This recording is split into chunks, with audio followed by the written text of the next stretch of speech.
very critical, important, and urgent hearing.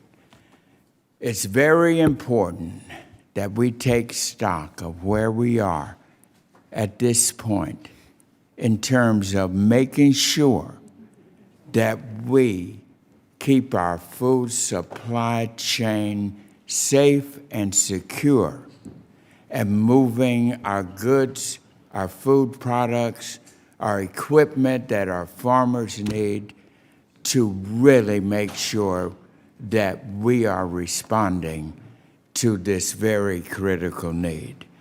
We have a distinguished panel, and I'm so delighted with the great work that my staff has done in assembling this hearing. This is very important.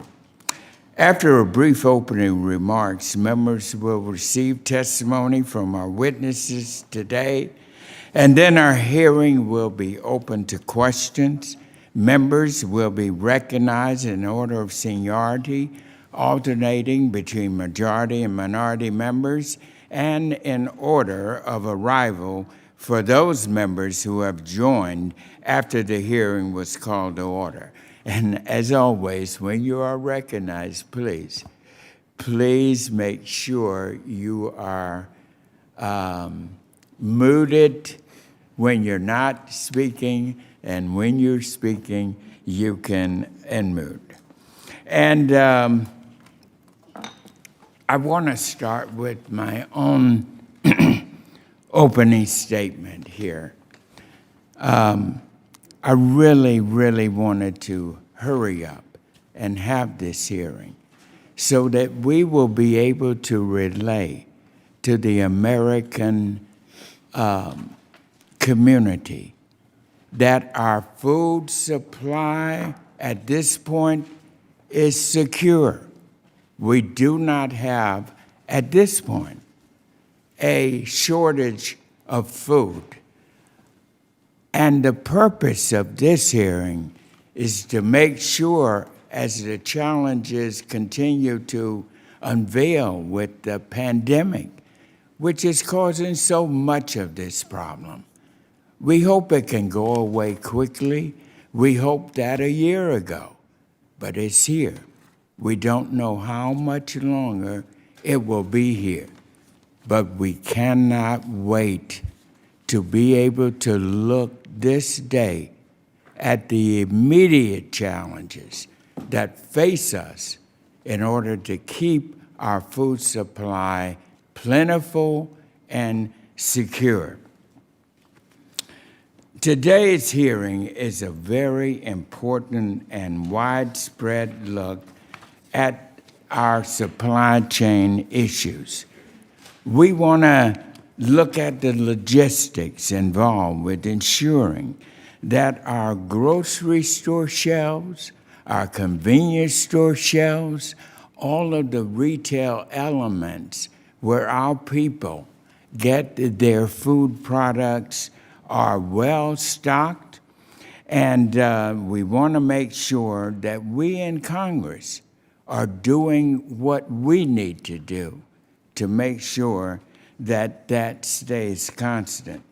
To start, our supply chain challenges are, yet our food supply is safe so far, but we do have some challenges that are widespread and unprecedented. And they're not just limited to food and agriculture, they are global. We are a global force. We have the world's greatest agriculture system, and it spans the world. So whatever happens in whichever part of the world that is not good, it impacts us. It impacts our farmers. It impacts our grocery stores, all of that. And we want to make sure that we in Congress and this committee get to the bottom of what some of the serious immediate challenges are. And I want to commend several of our House Agriculture subcommittees who have held hearings on this, including the beef supply chain, small and local supply chains, and we also have had a meeting with the Federal Maritime Commission to discuss shipping issues and possible remedies. And it is also, I do not want to understate that these complex disruptions are causing economic hardships, delays, limited product choices, increased costs of production, and most notably, for much of our American people, the prices have zoomed. So we are caught in the middle here, and we are committed to doing our part in Congress. And we in the House Agriculture Committee will shine a light on these issues and move forward. I also want to bring attention to while we are sailing fairly smoothly in terms of no disruptions in our supply chain, we do have a serious, immediate challenge. And it's a challenge that we have got to address, and it is this. We need right now 15,000 more commercial truck drivers. If there is an Achilles heel in our challenge, it rests with this huge vacancies in our truck drivers, commercial truck drivers. Let me tell you why. Right now, according to our Food Service Distribution Association, they're the ones that brought this to my attention, and I need to share it with this committee because we're going to have to do something about this. Right now, we are 15,000 commercial drivers short, and we have got to move forthrightly to respond to that. But more than that, and here is the real element of this Achilles heel. According to not just the Food Service Distribution Association, but our Transportation Department and others. Here is the problem. 90% of our commercial truck drivers don't last 1 year. And so we've got before us a major recruitment program and a retention program. And I have moved on this in our committee. And we are going to call upon and work with, as our Agriculture Committee, and work with our Labor Committee and Education Committee, and work with our Transportation Committee. And I've asked my staff to begin to reach out. I believe strongly, ladies and gentlemen, that if we do not address this immediate concern of getting 15,000 more truck drivers, and if we do not especially address the question and the issue, why are 90% of our commercial truck drivers not lasting a year? That doubles the impact of this challenge. It's sort of like trying to fill the bucket up, and we can put all the water in it, but it's meaningless if we don't close the holes at the bottom of the pail. And so this is why I wanted to let you know that this Agriculture Committee is not waiting 1 second on that. We're already moving to put this in in action, and we're calling upon the impacted committees, transportation, agriculture, and labor and education, to try to see what we can do. And then pull in the Labor Department, the Transportation Department, the Secretary, and of course our Secretary, Tom Vilsack. Now, some of this is going on already. And I want to give President Biden some credit here, folks. He gets a lot of blame, but he has moved on this already. He, with his 24/7 plan, that has opened up a way for us to get what truck drivers we have on the road. They can travel weekends, they can travel nights now, 24 hours, 7 days a week. But if we don't have the truck drivers, what good is that? So this is why we have got to move urgently and put together a major recruitment and retention program for commercial truck drivers. And now I just want to also thank our Secretary of Agriculture who has moved on this in terms of putting money already out there. I think it's about $10 billion that he is already putting into action in terms of making sure that the agriculture department is ready right now to assist with this in providing emergency funds to make sure we maintain. But all I say is that we've got a tremendous challenge here. We can't shy from it. And I want to conclude my opening remarks by saying that we are a great nation, and we have gone through some major challenges. At this point, this is our Paul Revere moment. We got to sound the alarm on this weakness that we have right now of needing 15,000. This is what they're saying. We need 15,000 truck drivers right this moment. This will maintain where we are. And then we need to really work with the nitty-gritty of it, of retention. I was just shocked when they informed me that 90% right now of our truck drivers don't last a year. So this is a serious problem. We're moving forward, and I just appreciate everybody here today, and I wanted to just sound the alarm.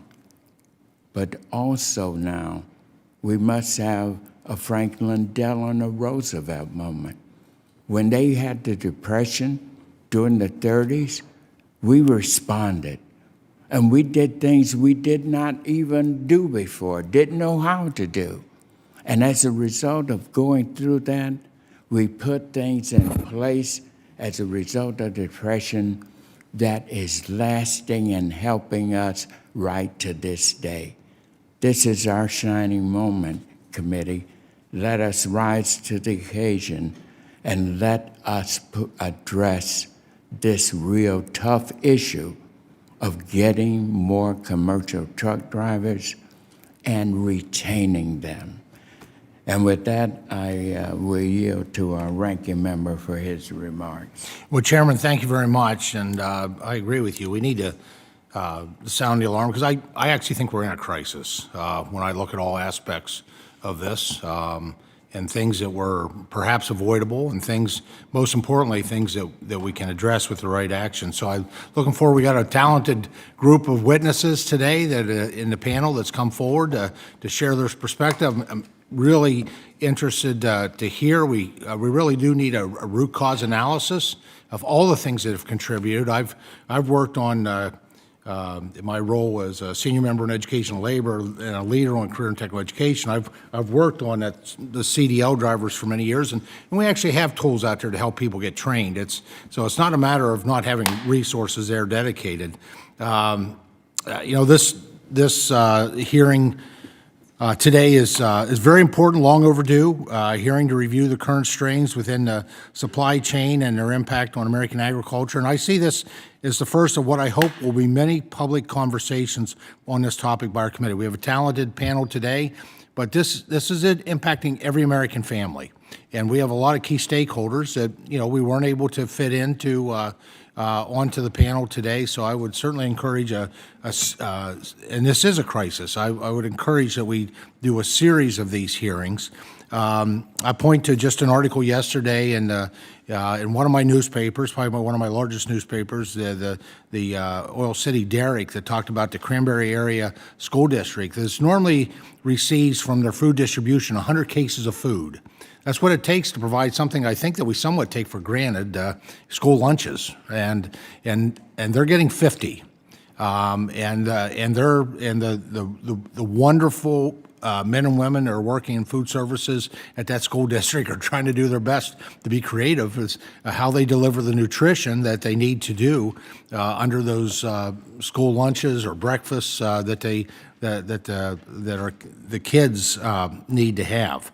That's a crisis when you have school districts that have their supplies cut in half. I'm looking forward to hearing about workforce issues. Looking forward to hearing. I think there's an entire side of this that the Biden administration has ignored in terms of disruption of food supply, and that is the fact that our farmers who rely on domestic exports, we have a tremendous amount, probably the majority of shipping containers going back overseas empty, and we have these commodities that are so important to our rural communities and our farmers and ranchers that are sitting there ready to go. We don't need truck drivers for that. We need. I don't know what we need. We need some type of change to where these containers are not allowed to go back overseas empty. We need flexibility and regulation implementation. We need a transition, a pivot from the Biden energy policy that has reduced the amount of natural gas production. And I'm not talking specifically about that as an energy source, as the derivatives that get used to manufacture plastics. Because for every food supply, we need packaging. And plastics are an important part of that. So there's a lot that I'm looking forward, hopefully, to hear about today.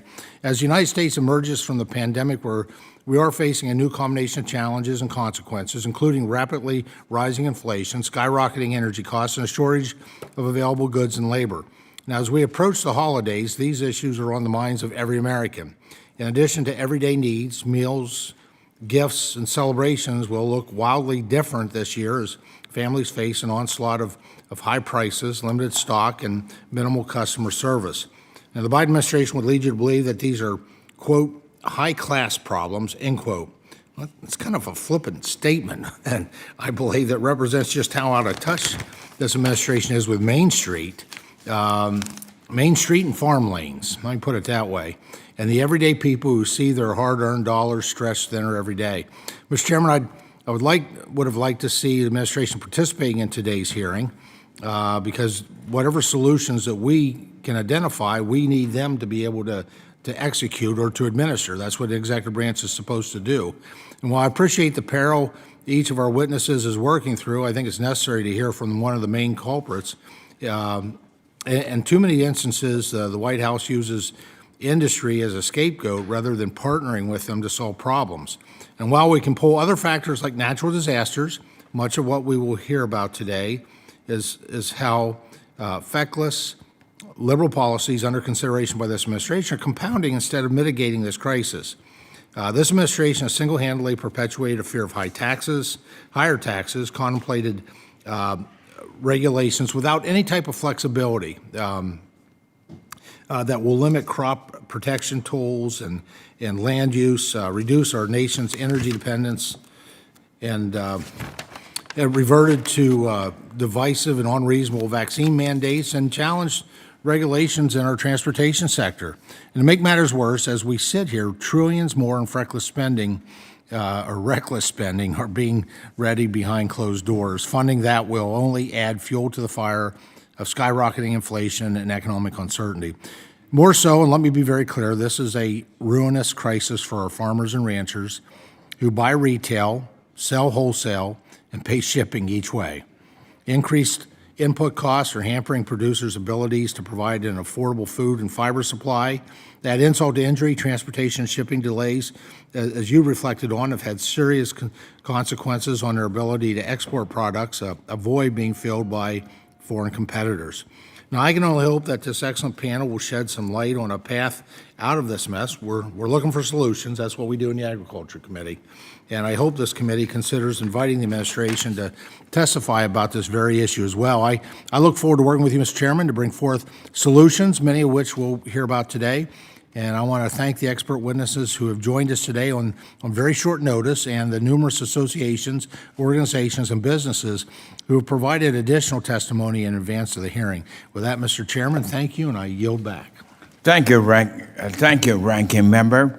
And now the chair would request that other members submit their opening statements for the record so witnesses may begin their testimony, have ample time, and to ensure that they do indeed have ample time to answer our questions and be able to share their knowledge with us. And now it's my great pleasure to welcome our distinguished panel of witnesses. First of all, thank you very much for coming and preparing and sharing with us your information. Our very first witness is Mr. John Schwalls. Mr. Schwalls is the Executive Officer of Southern Valley Fruit and Vegetable Incorporated from the great state of Georgia. Southern Valley is a produce growing, packing, and shipping facility. And Mr. Schwalls is testifying on behalf of the Georgia Fruit and Vegetables Grocers Association. Welcome. Our next witness is Mr. Ed Senko, who is the Director of Purchasing for Schwalls Baking Company, based in Youngstown, Ohio. He is testifying on behalf of the American Baking Association. And our third witness today is Mr. Craig Ferrara, who is President and Chief Executive Officer of the National Grocers Association, an NGA. NGA represents America's 21,000 independent community grocers and the wholesalers that service them. And now to introduce our fourth witness today, I am pleased to yield to our distinguished chairman of our Livestock and Foreign Agriculture Subcommittee, our colleague from California, Mr. Costa. Thank you very much, Mr. Chairman, and this is a very important and serious hearing that we are having, and it's timely, and I thank you for that.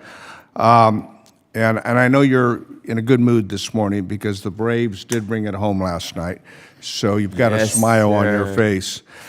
This next gentleman, if you like pizza, you're going to like my friend Mike Durkin from Leprino Foods. They were the largest producer of mozzarella cheese in the nation, which means the world. But they also produce a lot of other important proteins and lactose and dairy ingredients that are critical to our food supply chain.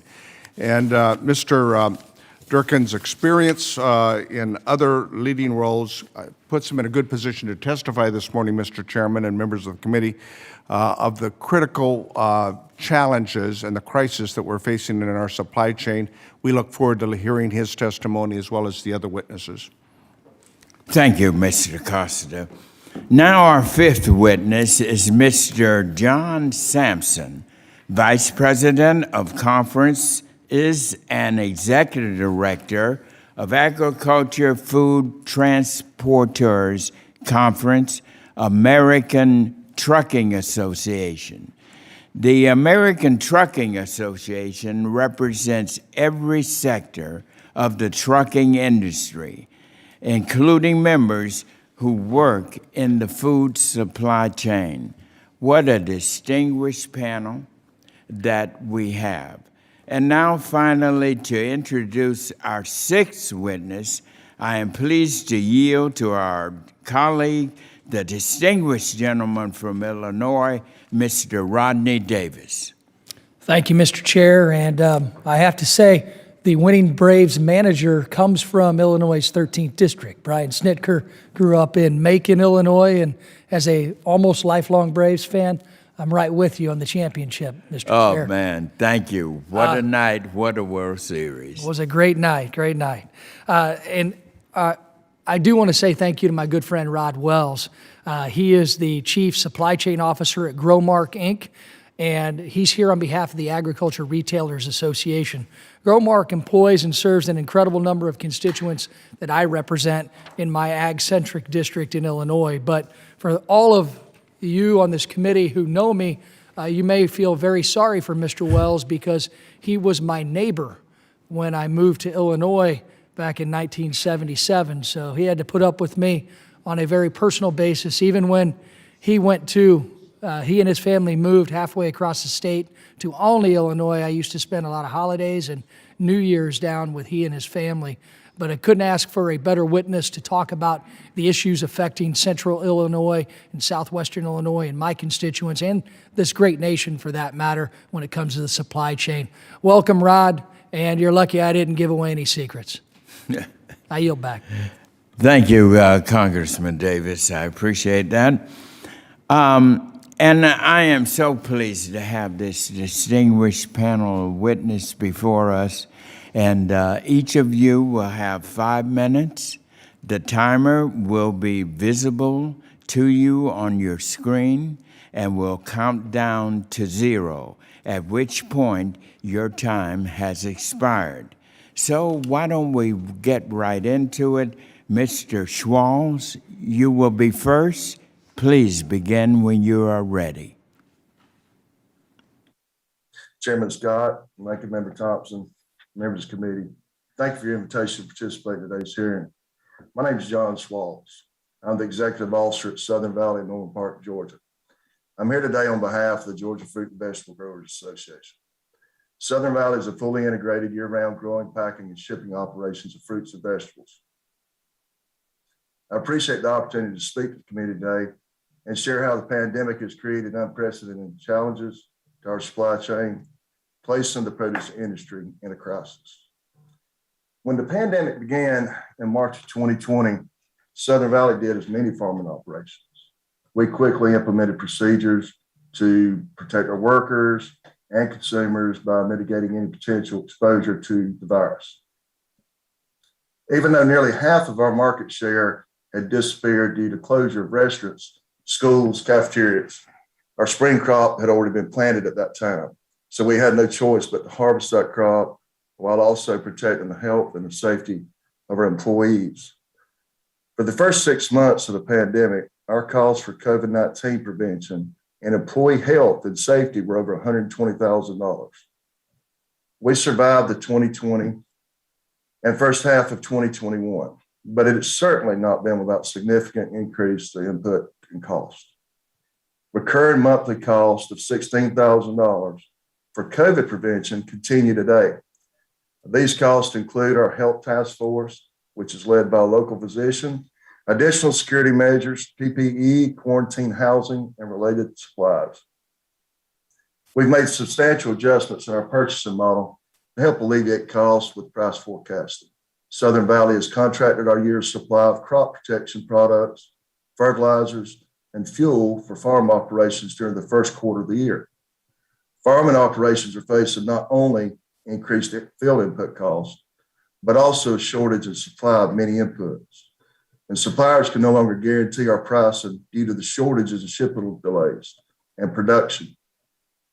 The industry has seen unprecedented increases over the past 12 months for production costs.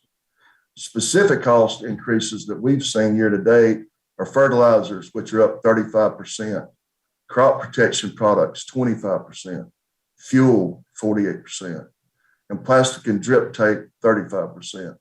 We've also had significant increases in packing costs. Corrugated boxes up 17%, packing supplies 30%, pallets 75%, and refrigerant 200%. And our outbound freight to customers is up 40%. We are in a supply chain crisis. The U.S. ports we rely on are backed up, and products needed for farming, such as tractor tires and computer chips, are waiting to be unloaded. There are not enough drivers, warehouses, chassis, and shipping containers to keep the product moving to their intended customer, which in this case is the American farmer. Some examples are previously crop protection products could be sourced the same or next day. Now that's 7 to 10 days. That's very important because diseases and fungus are time sensitive. Even a few days delay can have a significant impact on crop yield and or total crop loss. Fertilizers that could previously be sourced within a week, we're waiting 3 to 4 weeks now. And things like tractor tires that could be sourced the same day, we're not even being given a delivery date. In the early days of the pandemic, the federal and state governments took swift action to invest into food systems and to work together to keep supply chains moving. The situation we now face echoes some of the challenges we faced in the spring of 2020. Finally, Georgia lacks a processing facility for produce. Currently, there's no opportunity to market produce that is cosmetically flawed. The addition of a processing facility would allow products that are currently tossed to be sold into one of 4 categories: fresh cut, fresh prepared, fresh frozen, or frozen prepared. A facility like this would make great strides in reducing food waste as well as adding shelf life to these fruits and vegetables. In times when producers are spending more to grow their product, a processing facility would incentivize growers to stay in farming to better balance out the additional costs incurred throughout the pandemic and supply chain crisis and create food safety and stability. Thank you for allowing me to participate today. I look forward to the continued discussion, and I'll be able to answer any questions you may have today or follow up after the hearing. Thank you. Thank you very much, Mr. Schwartz. And now we will recognize Mr. Senko. Please begin when you are ready.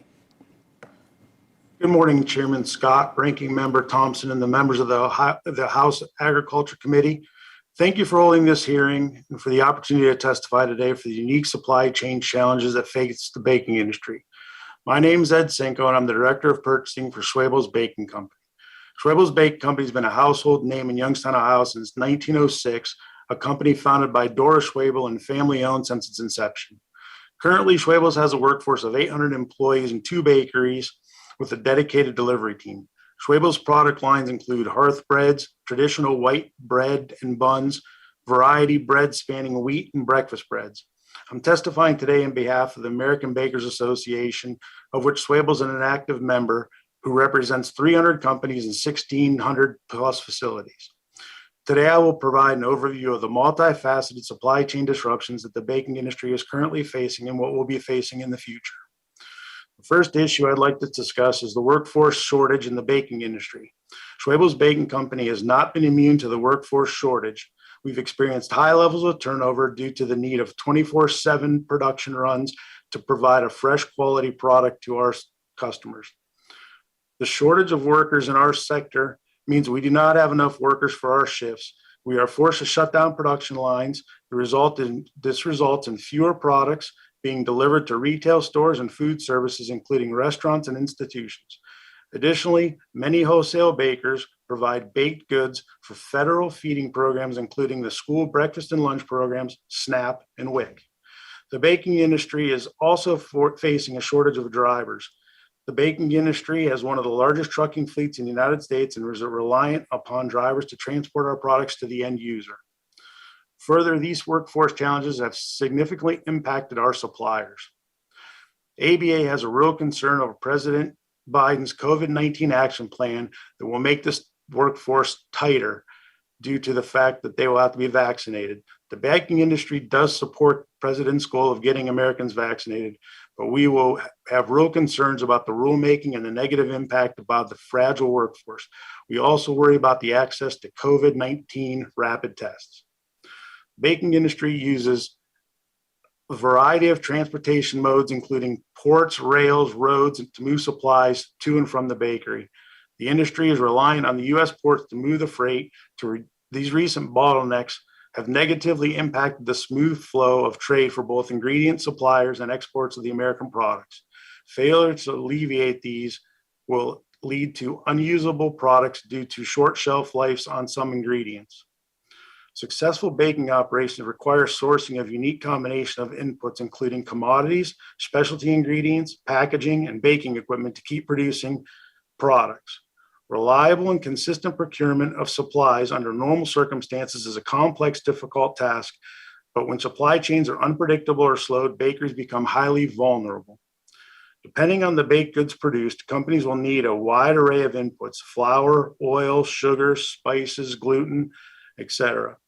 Recently, we have seen a supply shortage of critically important ingredients such as gluten, emulsifiers, soybean oil, and packaging. Upcoming issues are being projected for honey, sesame seeds, and durum flour, which is a main part of the school lunch programs. The demand for soybean oil and other vegetable oils has exceeded the current domestic supply. There are several factors influencing the edible oil supply availability: the 2020 drought, lower than expected projected plantings in 2021, and President Biden's EPA's renewable biodiesel program. This means for some food companies, edible oil will literally not be available at any price due to the diversion of the edible oil to the biodiesel industry. Some bakers can order ingredients and supplies ahead of their normal ordering schedule to ensure delivery of products to customers. Unfortunately, this comes at a substantial cost to the manufacturer, as it takes significant planning, resources, and additional space, as well as carrying costs.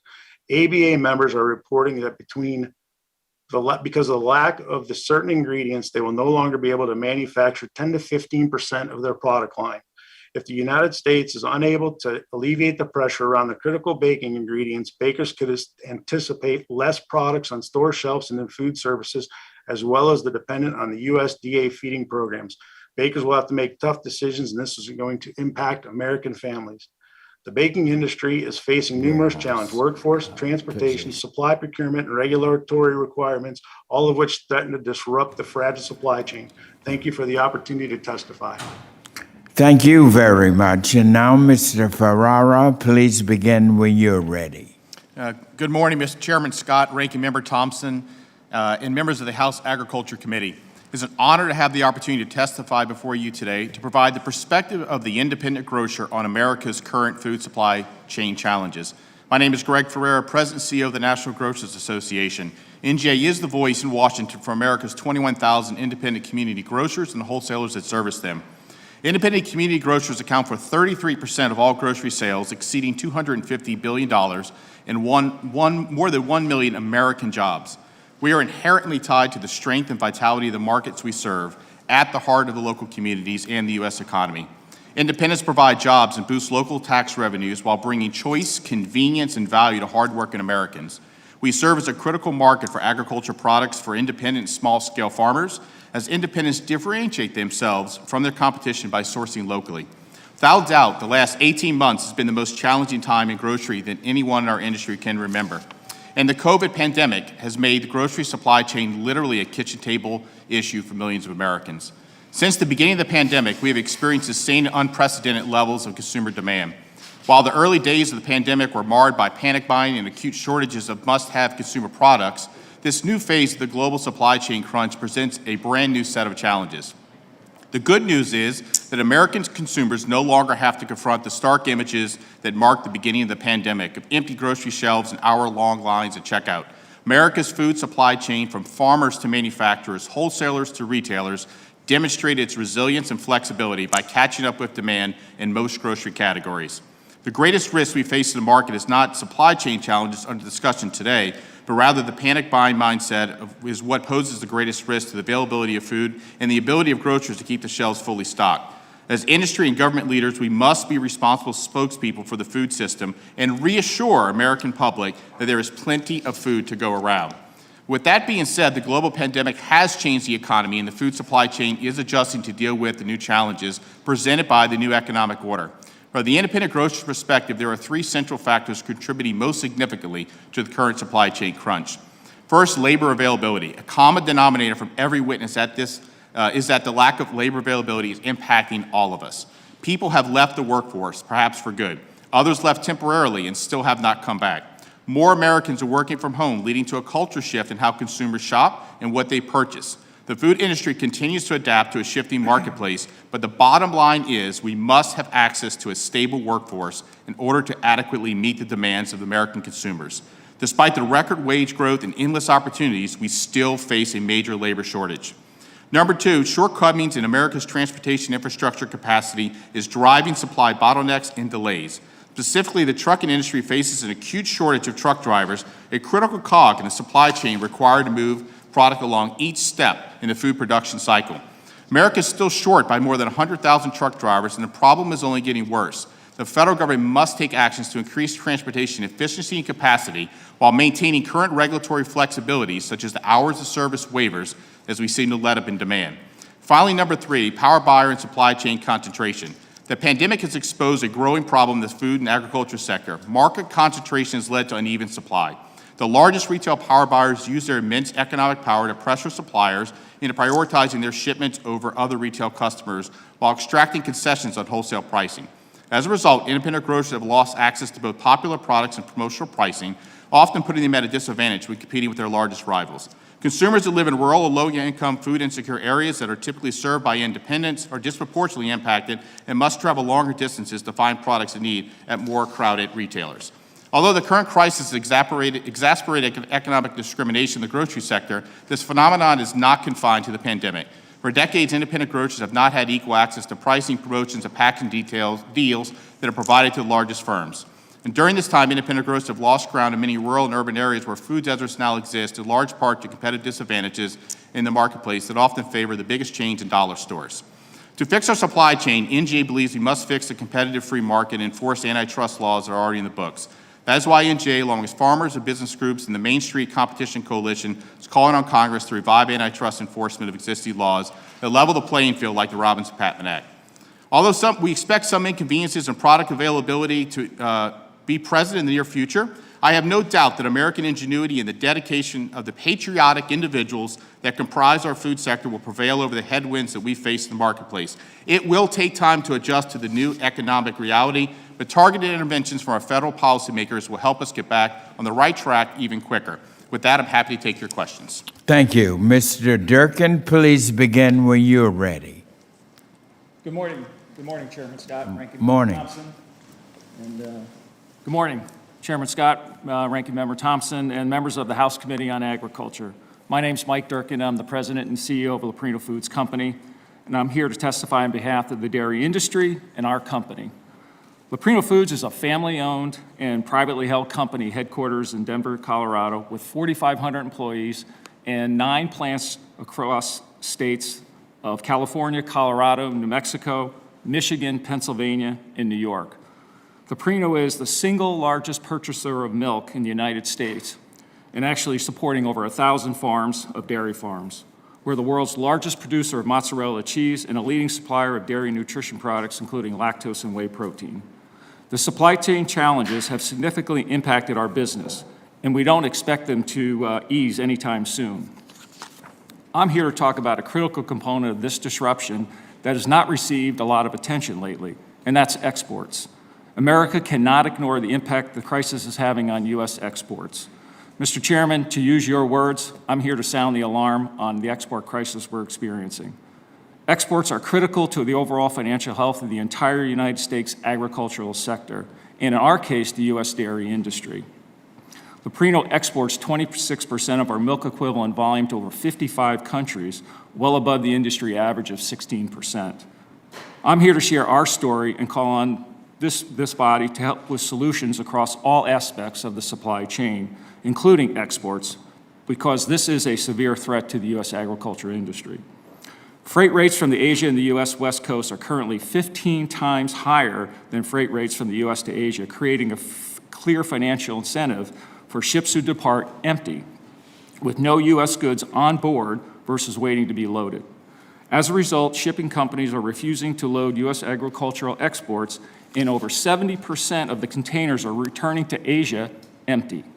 In September, volume from the California ports was just 3/4 of the normal export volume. This works for carriers. We've been told it's more cost-effective to skip the Port of Oakland, one of our primary export ports, than to accept exports. U.S. agricultural exporters, however, are in a crisis.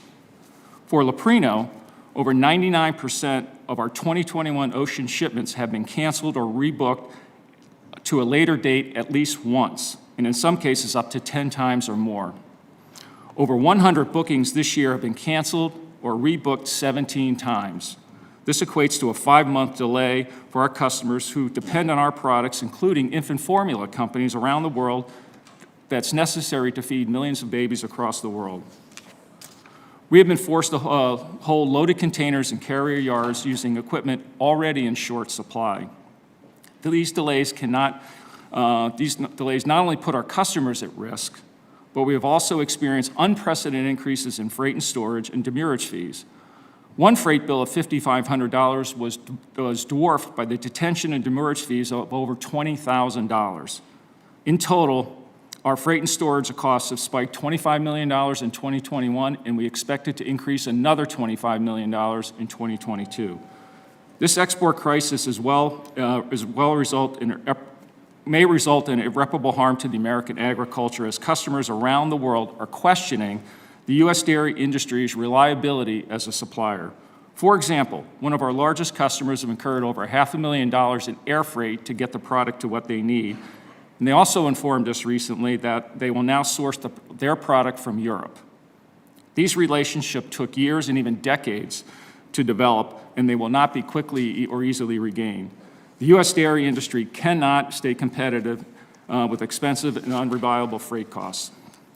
And as this cascades through the entire supply chain, the loss of foreign sales pushes more product into the U.S. market, which pressures wholesale prices and ultimately farm milk prices. There is no doubt this is contributing to the extended period of weak dairy farm margins. In response, the dairy herd is now contracting at its fastest rate since 2009. The Bipartisan Ocean Shipping Reform Act of 2021 begins to address the problem. This bill will prohibit the opportunistic carrier practice of sailing to Asia empty when the U.S. agriculture exports await shipment. It has bipartisan and co-sponsorship, which is growing and should be passed and signed into law. The bill is a great start, but more is needed. For example, major ports across the world operate at 24/7, and only recently did they begin to do so temporarily. Given the labor shortage and required training, however, this action is unlikely to provide any relief for at least 6 to 12 months. In addition to prohibiting foreign carriers from leaving the U.S. empty, the administration and Congress must work together to provide our major ports and port workers with the infrastructure and environment to operate and meet demand. Thank you for the opportunity to share the exporter perspective. I'm happy to answer any questions. Thank you, Mr. Durkin. And now, Mr. Sampson, you are recognized when you are ready. Good morning. Thank you, Chairman Scott, Ranking Member Thompson, members of the committee. To be honest, I was very excited to be able to come out and join this hearing, and then after hearing both the chairman and the ranking members' opening statements, hearing the passion of wanting to actually go in and fix this, talking about crisis, but there's also opportunity out there. And so, we're engaged, we're excited to be here, but to see the committee jump into this, to see the agriculture side really take away from the news cycle of we're going to be short Christmas trees and Christmas presents and actually look at our nation's food, fuel, fiber, and feed, and look at that as this is the real important piece of the supply chain that we need to fix. And so the fact that you're raising that right now is extraordinarily important, and we're extraordinarily excited to be part of the process. I'm proud to testify on behalf of ATA's Agriculture and Food Transporters Conference, the specialty advocacy arm within the American Trucking Associations dealing with those that are hauling our food and agriculture products. ATA members play a critically important role in our food supply chain. ATA is an 80-year-old federation and the largest national trade association representing the trucking industry, with affiliates in all 50 states. And so we have a piece, an arm in each state, and work closely with our state trucking associations.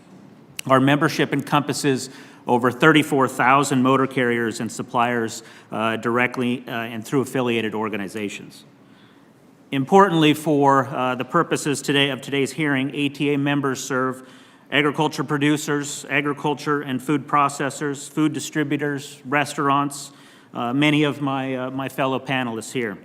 More than 80% of U.S. commodities rely exclusively on trucking to meet their freight transportation needs. Overall, trucking moves 72.5% of the nation's freight tonnage annually. In March 2020, I think it's important to go back and look quickly at the supply chain breakdown that we saw during the COVID pandemic, understanding that we face a separate supply chain concern right now, but we did in March 2020, as schools and restaurants began to shutter at the outset of the pandemic, our food supply chains broke down. The markets disappeared overnight, restaurants closed, schools closed, and so we worked closely within the supply chain, within industry, as well as USDA and FDA, to figure out how we can come together, communicate, figure out alternative marketplaces to really get everybody back on track. We saw and everybody witnessed the slaughtering of chickens, putting those into the landfill, milk being dumped, beans being tilled back into the soil, stuff that we did not like to see from a U.S. food supply chain, that food waste. And so we worked closely to try to limit that. Communications were a big piece of that. You can see that in the written testimony, as well as looking at any sort of technology to really allow us to contact and tap into other marketplaces. And as we saw similar shutdowns in the fall, winter of 2020, we started to see some of that food waste minimized. And so we believe that through the communication, we were able to see some positive impacts out of that. In my full written testimony, we touch on 5 separate key issues for motor carriers in the food supply chain. Of course, as we're communicating right now with the bipartisan infrastructure, the investment congestion caused by decaying infrastructure is definitely a top focus within ATA. Workforce development, I know that's top of mind for many people, the labor shortages right now. And Chairman, you had mentioned the driver shortage. I believe our economist looks at the number of 80,000 short after the pandemic. And so, you know, these retention issues, bringing on new drivers, attracting new drivers has been an extraordinarily difficult task, and something that we have been fully involved and focused on, and hope to have some positive results within the next couple years. Vaccine mandate consequences, as we know, there's a lot of companies out there that are hesitant, especially when it comes to the trucking side within the supply chain. And so we've been focusing and working with our companies on the vaccine mandate as well. Flexibility and cooperation in commercial relationships. This is something, of course, within that initial shutdown of COVID, we really needed to make sure that our relationships within the industry supply chain were strong. And this, I believe, is something that we're going to be able to point towards as we go into these new food supply chain issues that we're currently witnessing. And lastly, and I know it's going to be talked about significantly during this hearing, but the port productivity issues that we're facing. Everybody's well aware of them, and we're trying from a carrier angle to work through the supply chain issues and come out with something that is going to be workable for everyone. So with that, Chairman, I'd like to open it up to any questions. Yeah, thank you, Mr. Sampson. And now I recognize Mr. Wells. Please begin when you are ready. Thank you. Good morning, Chairman Scott, Ranking Member Thompson, and distinguished members of the House Committee on Agriculture. Thank you for allowing me to testify today regarding the immediate challenges to our nation's food supply chain. My name is Rod Wells, and I serve as the Chief Supply Chain Officer of Growmark Incorporated, headquartered in Bloomington, Illinois. Growmark is a North American ag cooperative owned by local member companies, and farmers and provides grain supplies, farm supplies and grain marketing services. I also appeared before you today on behalf of the Agricultural Retailers Association as the chairman of the ARA Board of Directors. ARA represents agricultural retailers who supply farmers and ranchers with crop inputs, feed, equipment, technology, and services that help to successfully manage their operations. The agriculture industry is experiencing supply chain disruptions. We must act on both short-term and long-term solutions and utilize a multi-pronged approach to mitigate these disruptions. The importance of improving our infrastructure, crop input production, energy availability, access to labor, and regulations that work for rural America is very clear now. Rural America's transportation infrastructure needs improvement. Rural America contains many of the country's natural resources and is the primary producer of food, fiber, and energy. Roads, bridges, highways, and waterways provide the first and last links in the supply chain from farm to market for all citizens in our country. We compete in a global marketplace, and our infrastructure must be world-class and efficient. In short, ensuring an economically strong supply chain infrastructure is critical to the health of the U.S. economy. Waterways, ports on our coasts, and freight railroads are safe and effective means of transporting commodities. Freight railroads need to make track improvements to be in the best position to deliver consistent, dependable service while also providing competitive rail rates to shippers. Our waterways need new 1,200-foot locks, and more ports need to be capable of offloading containers. Our growing supply chain challenges pinpoint an immediate need for waterway, port, and rail track upgrades to connect ag retailers and their customers to domestic and international markets. Trucking is vital to agriculture, and we depend on just-in-time delivery of farm supplies and services to our customers.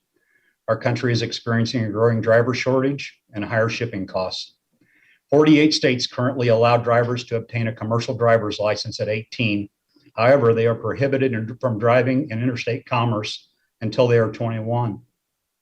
The Drive Safe Act, legislation we support, would create a two-step apprenticeship program to allow these younger drivers to safely enter the industry.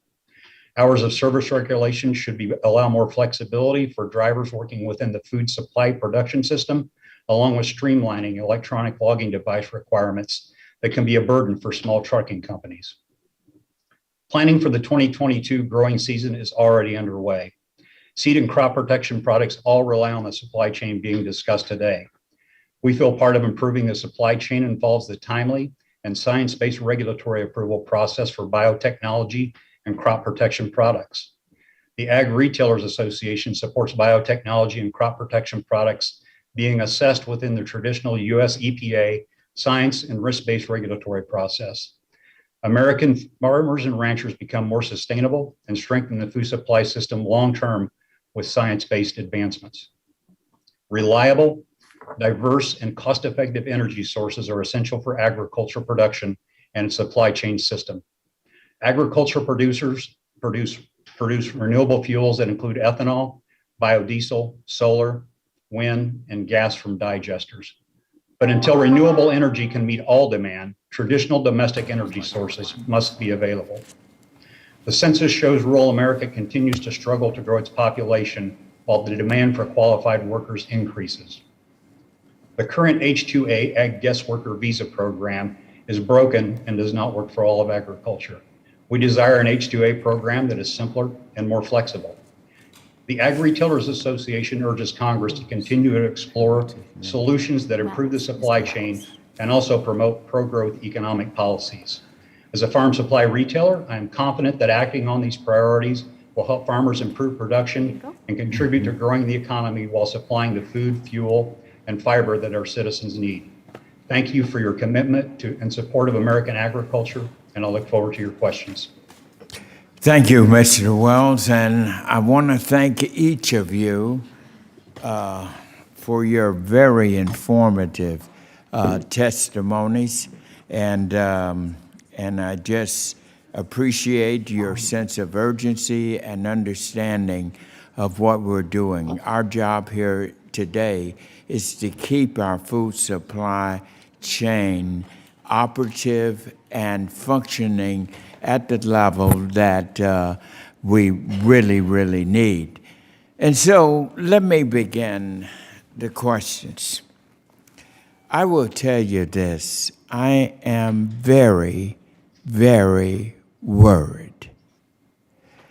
I'm worried that we could possibly have a delay a major delay in our food supply chain if we do not address this piercing issue of a need for commercial truck drivers. It is an extraordinary profession, and we are now pulling the covers off all of that to really, I have magnified my deep appreciation for truck drivers.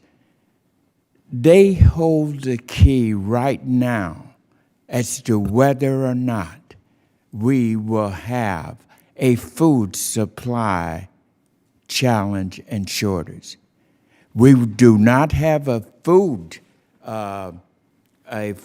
shortage, but the supply is in the hands of our truck drivers. So I just want to stress to you the urgency that I feel about this, because as chairman and as the Agriculture Committee, first and foremost, our number one priority is make sure our people are eating, that our school children are getting their meals.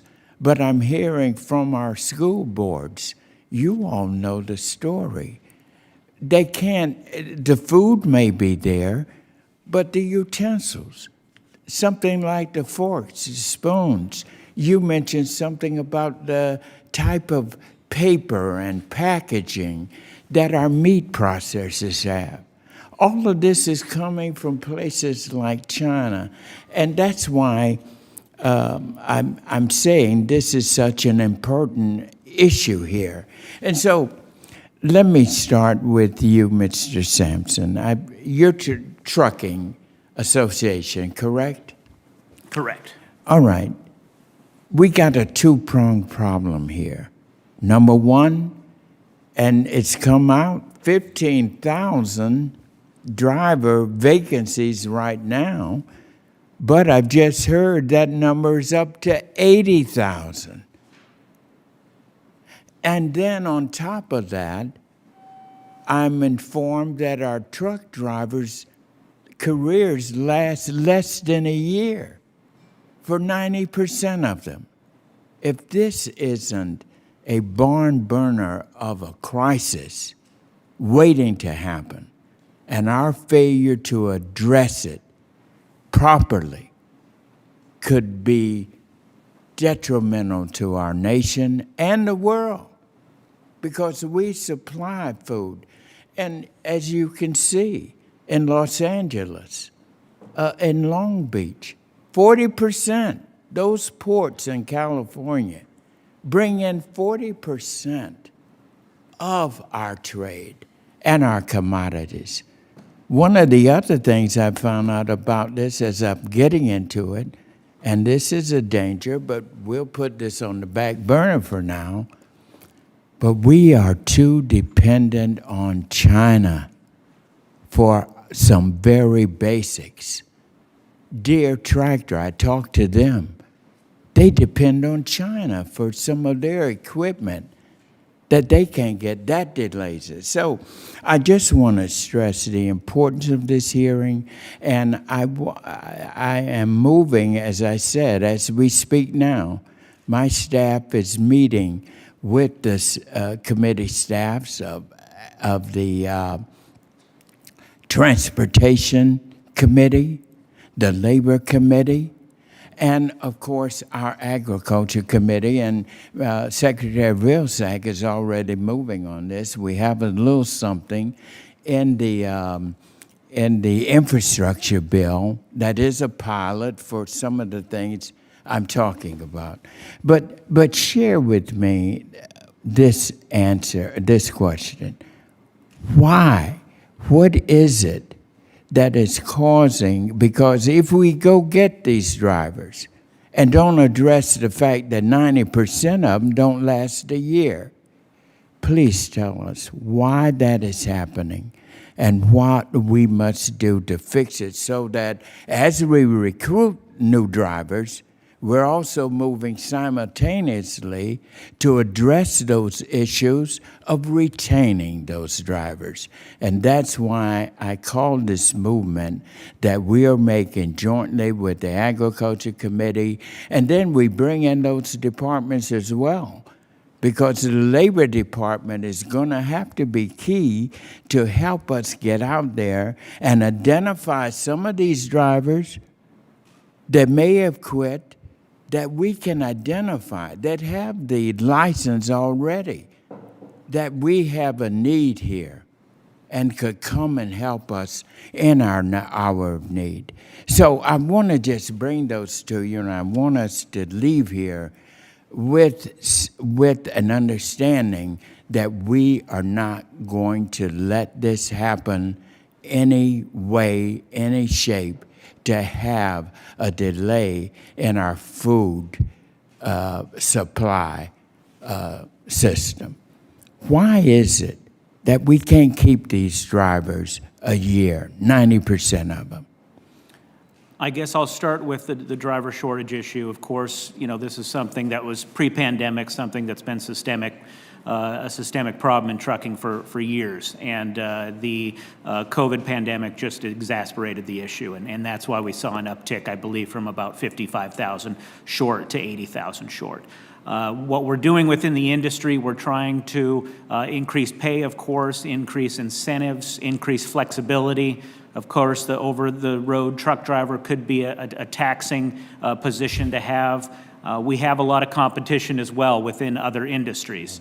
The truck driver is a fantastic career, but then all of a sudden, if they need to stay home or stay closer to family, then they'll go to an alternative construction or other job in a similar career path as they would be for a truck driver. And so from a trucking industry, we've got to, we're looking at, of course, a Drive Safe Act, looking at recruiting younger drivers. Right now, we miss that 18 to 20-year-old recruitment. We can't go to high schools, we can't go to the future farmers of America and recruit them as an original career. And so if they come in at 21 or 25, they've probably already had a career. And so if we're able to get to them, educate them on the industry, maybe they buy in a little bit more as we're moving forward and build a career out of that as opposed to an alternative career. And so there's a lot of things going on, both military, women in trucking, urban as well, and that's kind of been our focus. But retainment has definitely been a big issue. Yes, thank you very much. And now I recognize the gentleman from Georgia, Mr. Austin Scott, for 5 minutes. Thank you, Mr. Chairman, and I appreciate you having this meeting. I'm going to focus on Mr. Swalls from Colquitt County, my district, and with a few questions. I think a lot's been said here, but I do want to point out in my part of Georgia, Chairman, in Southwest Georgia's economic region, the unemployment rate is 2.8%. And that includes Colquitt County, and in Tift County, which is just to the east of Mr. Swalls' district, it's 2.3%. One of the things that we do have a problem with, and the reason the unemployment rate is so low, which is a good thing, but the labor participation rate is also down, and that is a bad thing. And so I do think that the federal government has made some of these issues worse with some of the enhanced unemployment benefits and other things that have been paid out. And I do hope that since those enhanced unemployment benefits have stopped, that the labor force participation rate will move back to a more normal level. But did I understand you, Mr. Swalls, to say that your price of fuel is up 48%? Yes, sir. Is that since January of this year? Yes, sir. That's what we're experiencing currently. So it's costing Americans more to get to the grocery store, as well as costing Americans to get out of the grocery store. And certainly the increased cost of fuel and transportation increases the cost of everything.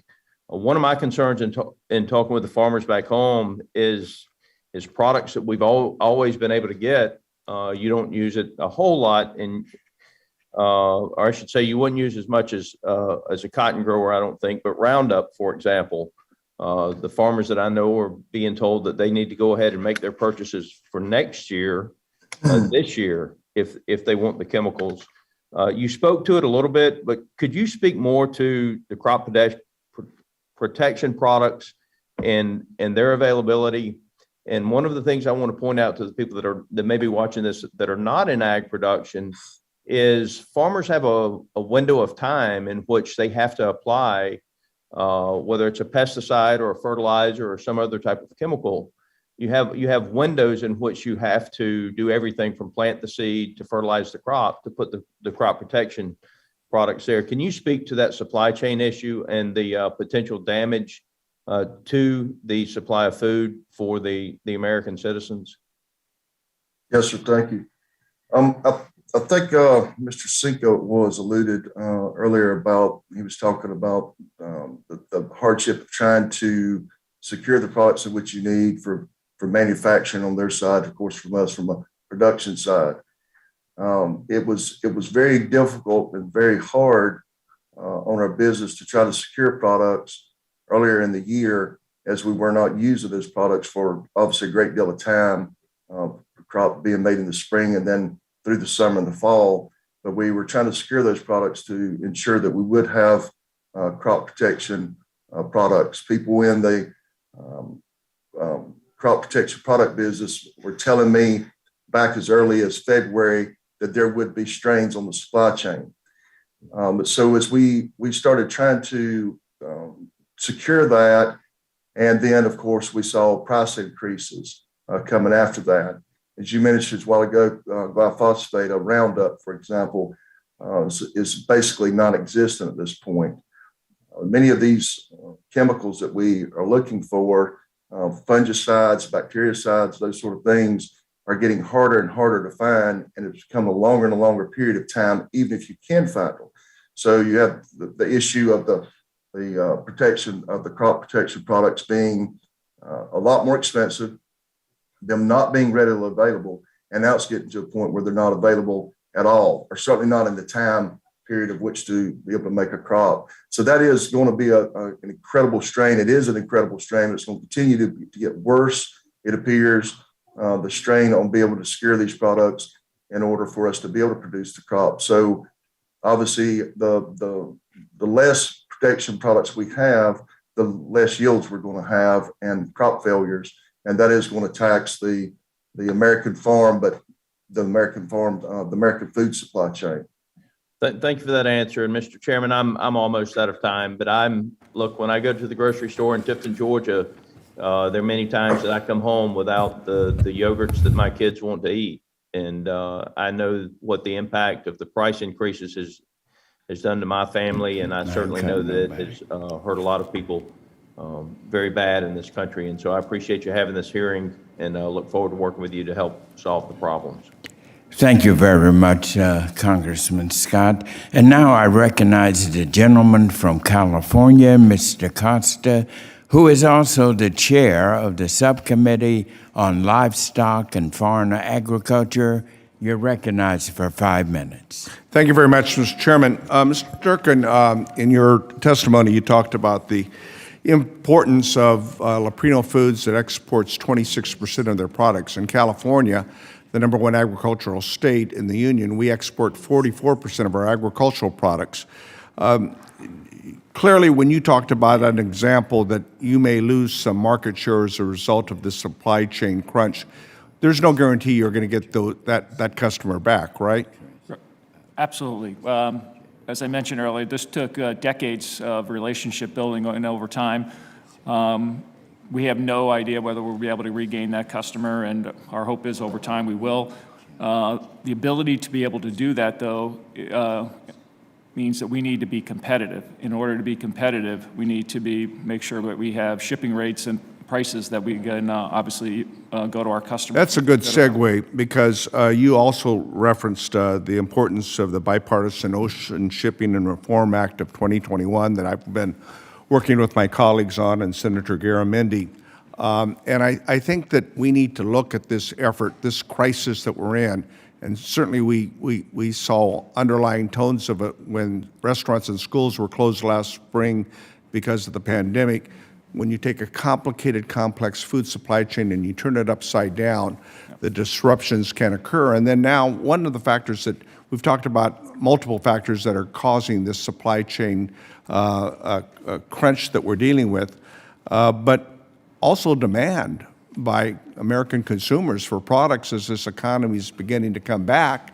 I mean, the 60 to 70 container ships that we see at Long Beach and Los Angeles Port, they're telling me that, I mean, this is in part because of the pent-up demand as a result of the pandemic and other factors and the economy growing. To you and to the other witnesses, I think we need to look at this in short-term and long-term solutions. Certainly the issue in the short-term efforts, the 24/7 operations with Long Beach and LA is a positive. But I think we ought to do that with Oakland, don't you think? And we ought to do that with some of our other ports and harbors during this crisis. The infrastructure package, that deals more with long-term efforts to increase our capacity in those areas. On the Ocean Shipping and Reform Act, would you put that in the long term or the short term? We'd like to get that passed this year so the Maritime Commission can deal with these containers that are going back empty. That would be a short term, absolutely. Right. But we need to get it passed immediately. Yeah, and this task force that the president has set up, I think, is helpful with the different disciplines, DOT, USDA, the trade representatives. Chairman Scott talked about the efforts to reach out with the corresponding efforts of the other three committees that have jurisdiction in this area. I think we've got to be working together in a collaborative effort to list both short-term and long-term solutions, and we got to do it at the same time.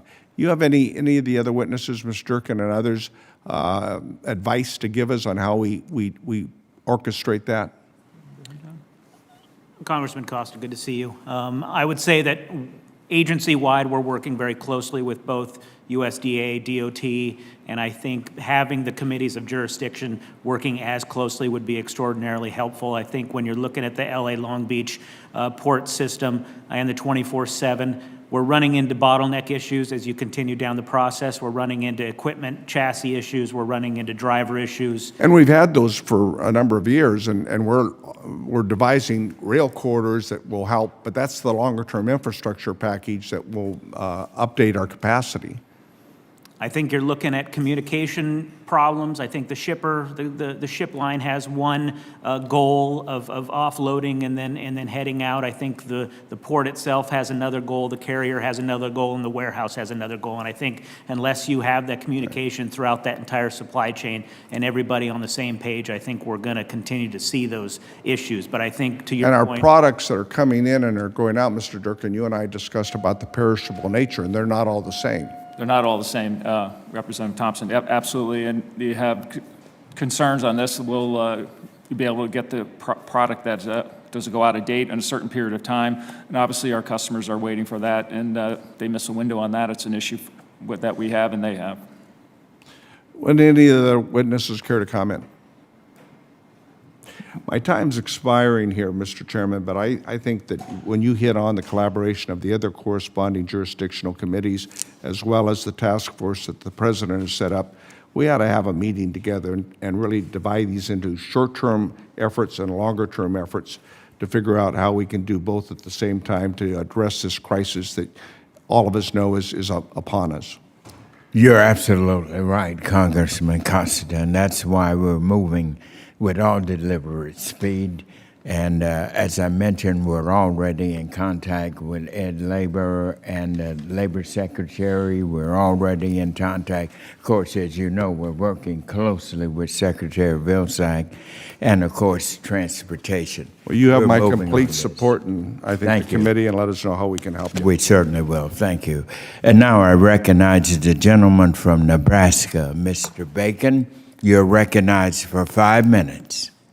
Thank you, Chairman. I appreciate the time today, and I appreciate all the panelists that were here in their testimony. My first question is to John Schwalz. You mentioned fertilizers are up 35%. I'm hearing the same thing from our agriculture producers in Nebraska.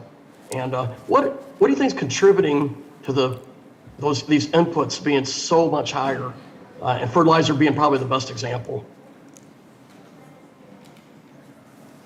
Well, what I'm being told is the lack of tech supplies that we use a tremendous amount of tech materials that are used in crop protection products imported from China.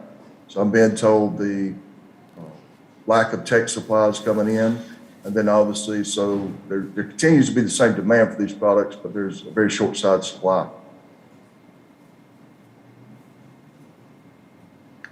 Thank you. It's a big concern in Nebraska, price of these inputs. So I'm sure that's a concern for all of our farmers right now, not just in Nebraska. My next question is to Mr. Wells. You say 70% of our exports use water, our agriculture exports. Can you talk a little bit about the state of our lock system? Because I hear a lot of concerns on that as well. Absolutely. Growmark ships a tremendous amount of crop nutrition products via the inland waterway system. We have a number of facilities that are located on that inland waterway system, and we're impacted quite a lot from high water situations, from low water situations, where they're having to dredge. We're also a big proponent of increasing our lock system and repairing our lock and dam system. 1,200-foot locks would be our goal. As they bring tows up the river, without 1,200-foot locks, they're breaking those tows. It just adds to the time delay and the time lag for us to get products into our facility. So those would be a few comments I'd make on that subject. I appreciate those comments. The research I've done, you have Brazil rebuilding their locks, and they're going to be triple the size of ours. So we can produce corn, soybeans, beef and pork at a price more competitive than anybody in the world. But if our logistics adds to the cost over our competitors, that's going to cut into our trade. So I think it's important to put some priority on the lock system in our ports. It's been a proponent of that. Finally, I'd just like to transition to our trucking side of this. 80,000 shortage of truck drivers. That is a grave concern. I know a lot of our trades are in the same boat, whether it's welders, and I can go on and on. Could you again talk a little about some of the things we could do to incentivize folks to get into the trucking industry? You mentioned it a little bit, but I'd love to hear a little more. Sure. Yeah, no, I think, we have been working on industry-wide incentives, trying to figure out how to increase driver pay, increase flexibility, provide them a schedule that may be a little bit more family-friendly, benefits, bonuses. And of course, we're also trying to work on the younger drivers, bringing them in. We've done, there's a lot of high schools right now that are looking at CDL programs. We have been working closely with FFA. I know they've got almost 700,000 FFA students that are part of the system. And so we've been reaching out to the younger set. We've always been reaching out on the military side, trying to get more women in trucking, trying to reach out to those folks that are in the urban communities, really educating them that this is a fantastic career. This is a fantastic opportunity, and this is something that we've been pushing on, and the image of the industry as well. We've really been pushing hard. Agriculture does that very well on their side, but from a trucking standpoint, we've also been showing them that this is a valuable career path and something that should be looked at. What impresses me in Nebraska, a lot of the trucking companies will pay folks to go through the training with health insurance, and then you got a great job when you come out. And I think it's a model for a lot of our trades right now that we can build on. One of the things that concerns me is that we have 2% unemployment in Nebraska. We have only about a 61% workforce participation. That's sort of true nationally. In your view, is there federal policies that are inhibiting folks from getting back into the workforce? I mean, we're sitting at 61%, used to be around 67%, 68, if I have my numbers right. And yet we only have 2% unemployment in Nebraska. I know it's under 5 nationally, roughly. Are there things the federal government's doing that's inhibiting folks getting back into the workforce, in your view? I think, it's been difficult to figure out exactly why they have stayed out of the workforce. There's been incentives, I know, industry-wide or sector-wide, not just in trucking, but all places. We're starting to see an increase in hourly wages, and we still haven't seen a lot of those workers come back. And so we've heard a handful of things, but haven't quite been able to put our finger on the pulse of exactly what's keeping these people outside of the current workforce. Well, thank you very much for your time, and Mr. Chairman, I yield back. Thank you, sir. And now I recognize the gentlewoman from North Carolina, Miss Alma Adams, who is also the vice chair of our Committee on Agriculture. You're recognized for 5 minutes. Thank you, Mr. Chairman. Thank you to the ranking member as well for hosting the hearing today. And thank you to the witnesses for your testimony. The COVID-19 pandemic has highlighted a number of underlying issues with our supply chain, but perhaps the clearest, the fragility of our food supply chain. The pandemic has also amplified the importance of having a durable and an adaptable food supply chain, one of the most complex yet important logistics programs that we need for our sustainability. As we've heard from our witnesses today, some of the challenges our supply chain continues to face are congestion at ports and driver and labor shortages. And while these shortages are affecting the entire country, we must not forget the impact that they have on our school districts and our food service institutions. These institutions continue to struggle to provide children and adults with adequate food as they respond to supply chain disruptions. Mr. Cinco, in your testimony, you mentioned that bakers are often providing baked goods to the federal feeding programs, such as the school breakfast, lunch programs, SNAP, and WIC. So can you elaborate a little bit on how the various supply chain disruptions could impact bakers' ability to continue to serve that program? Yes, thanks, Congresswoman. The impact of the specifications for the ingredients for the school products makes it difficult to get the specific ingredients you have to have. Durham flour, for example, comes from North Dakota, and the crop was 50% less than what was expected. The price has gone up almost to a double. It's hard to get, it's hard to make, and until those specifications get adjusted or moved, I think we're going to have some issues with supplying the schools. Okay. So, Mr. Farah, the COVID-19 pandemic continues to impact the ability of labor to prepare food for school districts, for restaurants, retail, and institutional food service settings, such as hospitals and prisons.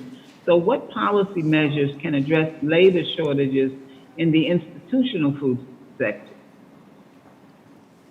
Was that for Mr. Ferreira? I'm sorry, ma'am, we have a hard time hearing. Yes, Mr. Ferreira. Okay, yes. Yes, ma'am. I think, this is going to take a full approach. It's not going to be one single bullet item.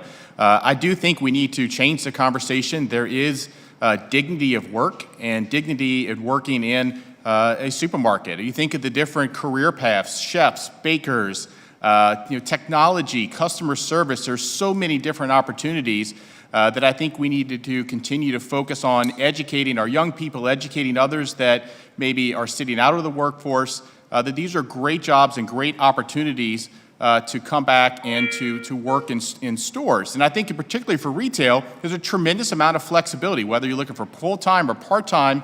It could be really attractive to those folks who are looking for a little bit more flexibility in their lifestyle.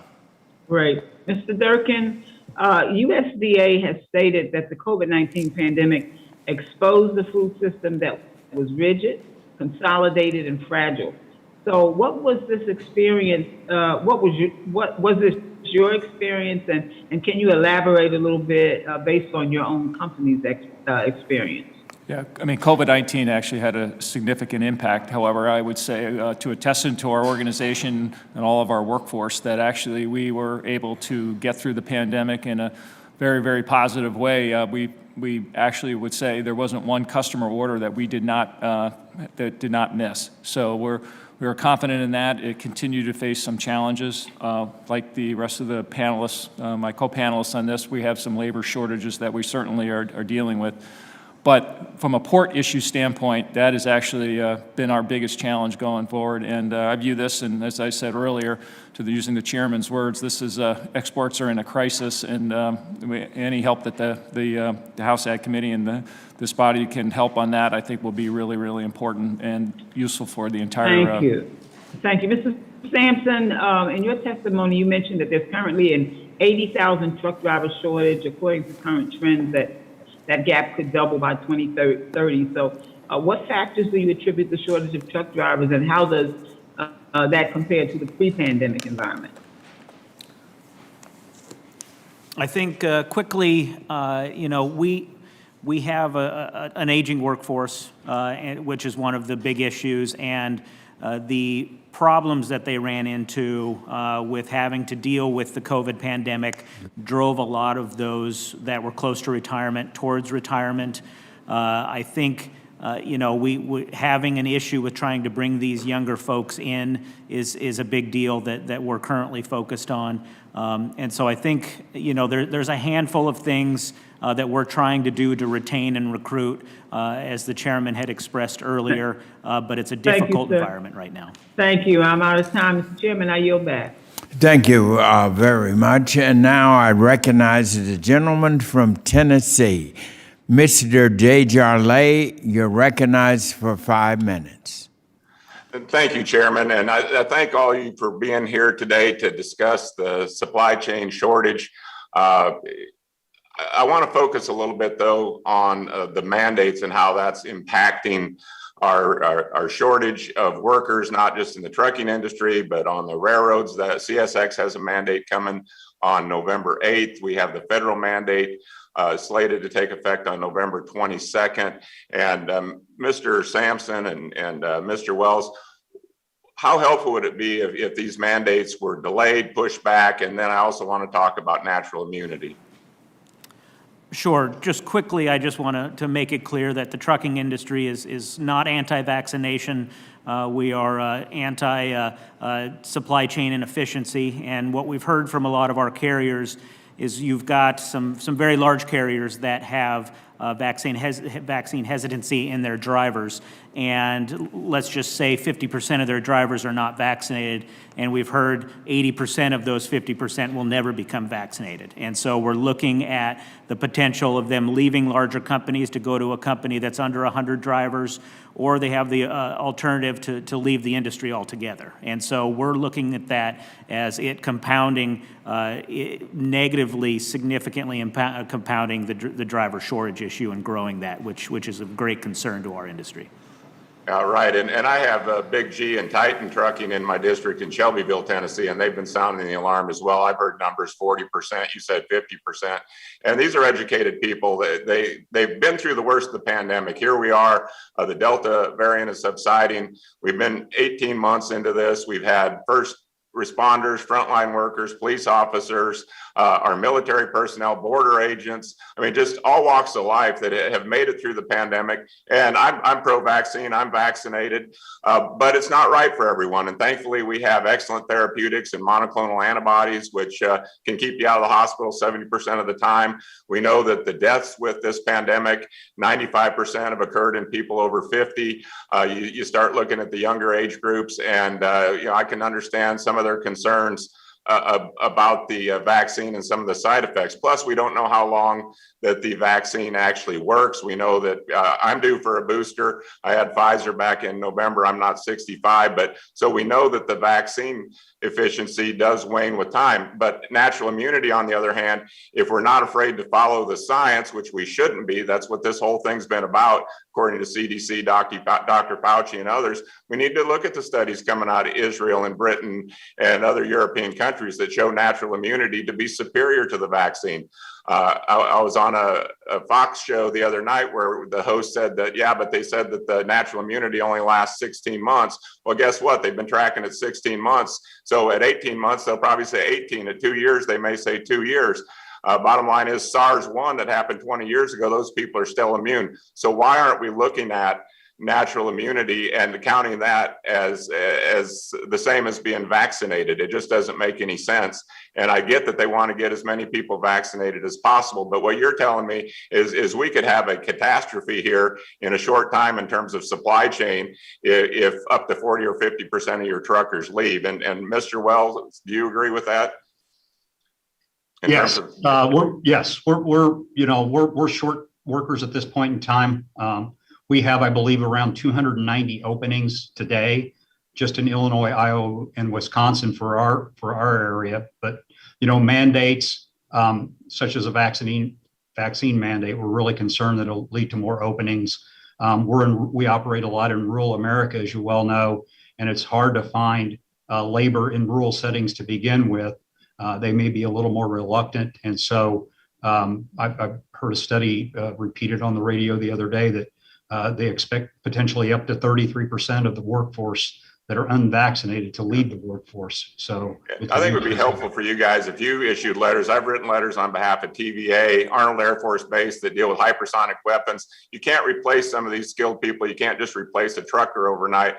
And so I think if we could ask at the very least for a pause in this mandate, push it back after the holidays. Let's see how the pandemic turns into an endemic and look at the new drugs that are coming out, consider natural immunity. And we just need some more time. This hard mandate just feels like it's going to create a disaster, almost like we saw in the withdrawal from Afghanistan. We need a contingency plan. So I would urge you guys to, write letters to the president, the administration, and ask at the very least for a pause. So we can look at this. Let's follow the science. People aren't afraid to. I don't blame people for looking at things skeptically, but we can handle the truth. We just need to know the truth. And thank you, guys. I know I'm out of time. Thank you, Chairman, for your indulgence. Thank you. And now I recognize the gentlewoman from Connecticut, Mrs. Hayes, who is also the chair of the Subcommittee on Nutrition Oversight, Department of Operations. You're recognized for 5 minutes. Ms. Hayes. Thank you.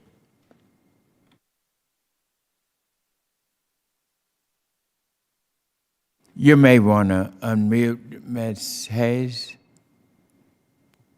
I'm sorry. Thank you, problem. Mr. Chair. Sure. And thank you once again for holding this very important hearing. I've heard of the immense daily impact of global supply chain disruptions from constituents all over my district. 90% of Connecticut restaurant operators report paying more for food. Connecticut Costco stores imposed a 1 per customer limit on paper towels and toilet paper in early October due to disruptions in shipments. And school districts have reported continuing anxiety of supply chain disruptions interfering with their ability to feed children during the school day. These trends are disturbing, but they can be fixed.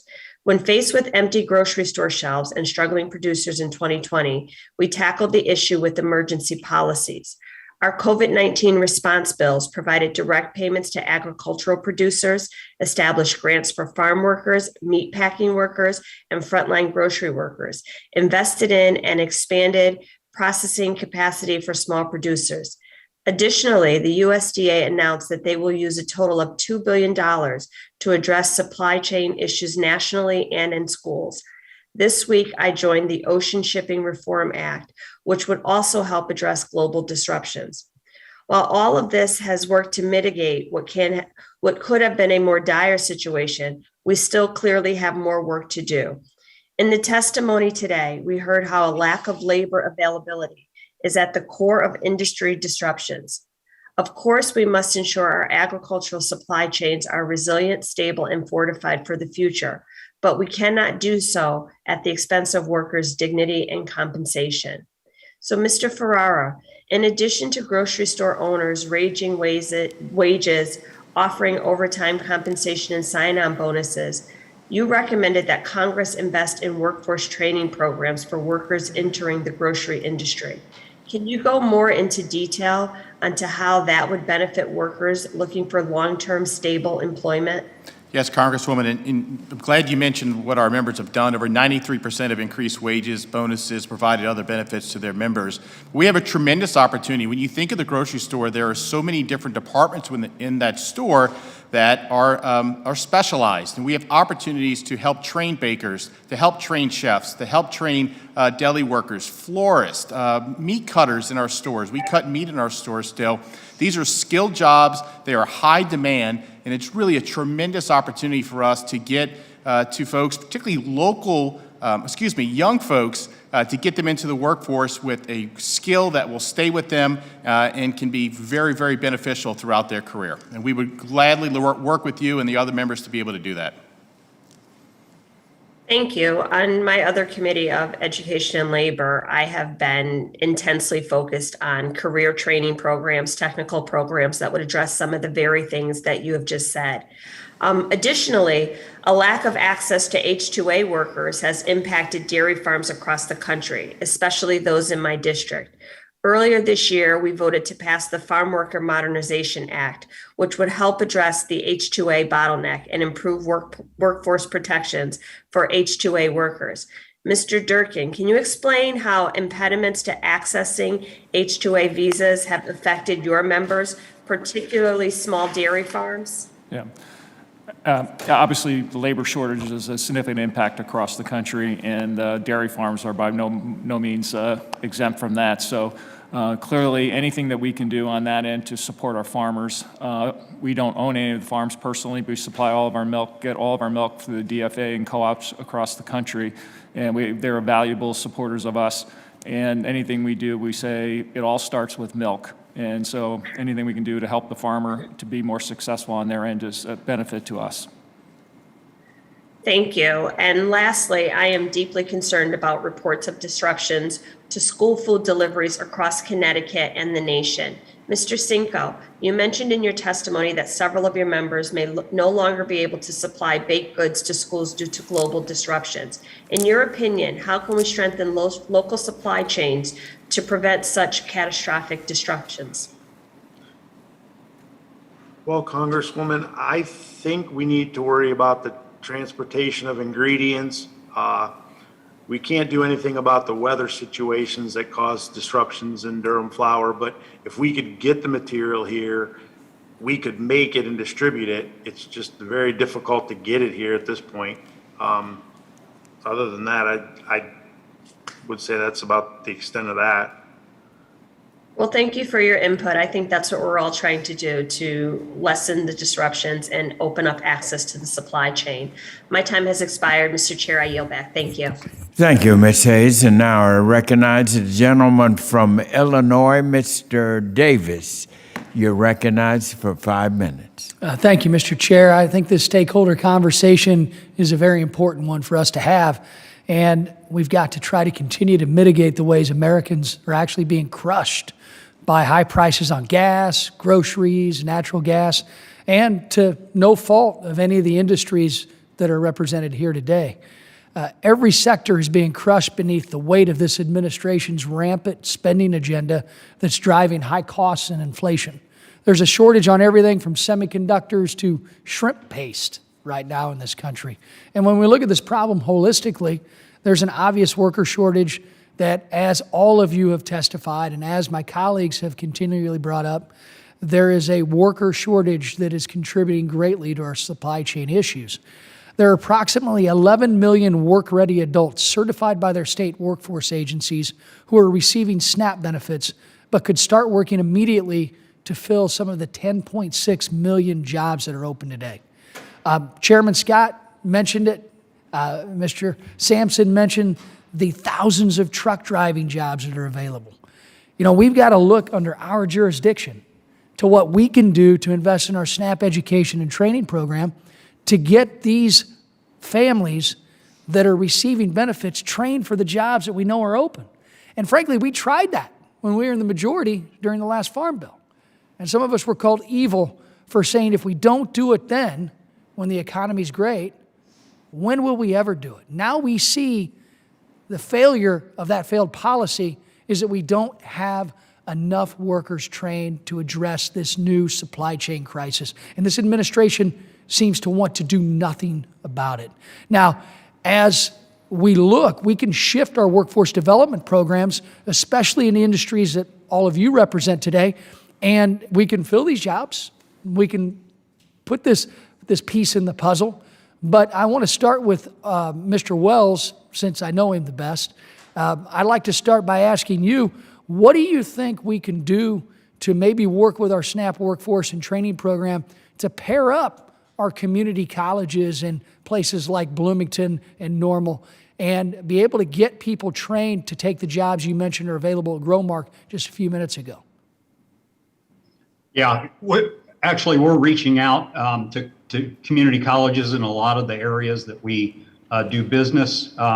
We have technology that we purchased recently that allows them to, for instance, virtually drive a spray machine. And so they're very high-tech machines. And so, Congressman, we're working very diligently in those areas and see that as an opportunity to source that level of labor. So we'd be happy to engage in that.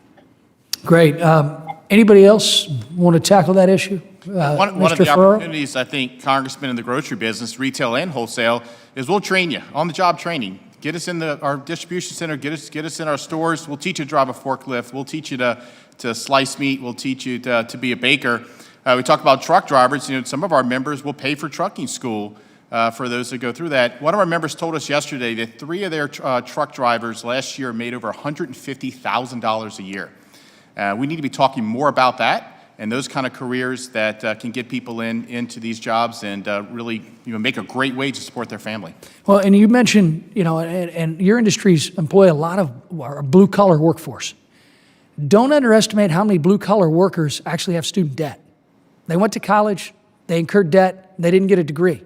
And now they're working in industries that have shortages right now. And they're making good money at that. But there's a new benefit that all of us, and Republicans and Democrats, passed in the CARES Act that allows employers to pay down student debt and have that debt tax-free for their employee up to $5,250. This is a great recruitment and retention tool that many of the companies that you all represent ought to actually take advantage of. You don't have to fill out some grant paperwork. You don't have to wait for appropriations for a program to apply for. This is actually using the same provisions as the tuition reimbursement program that many of your companies that you represent have used for years. Take advantage of this. If you need more information, go to my website, rodneydavis.house.gov, and you'll be able to see some information on this student loan repayment program. But get employers engaged. This is a new program that you can all take advantage of. And I have to go to another hearing, so I'm going to yield back. Thank you. And now I recognize the gentleman from Illinois, Mr. Rush. You're recognized for 5 minutes.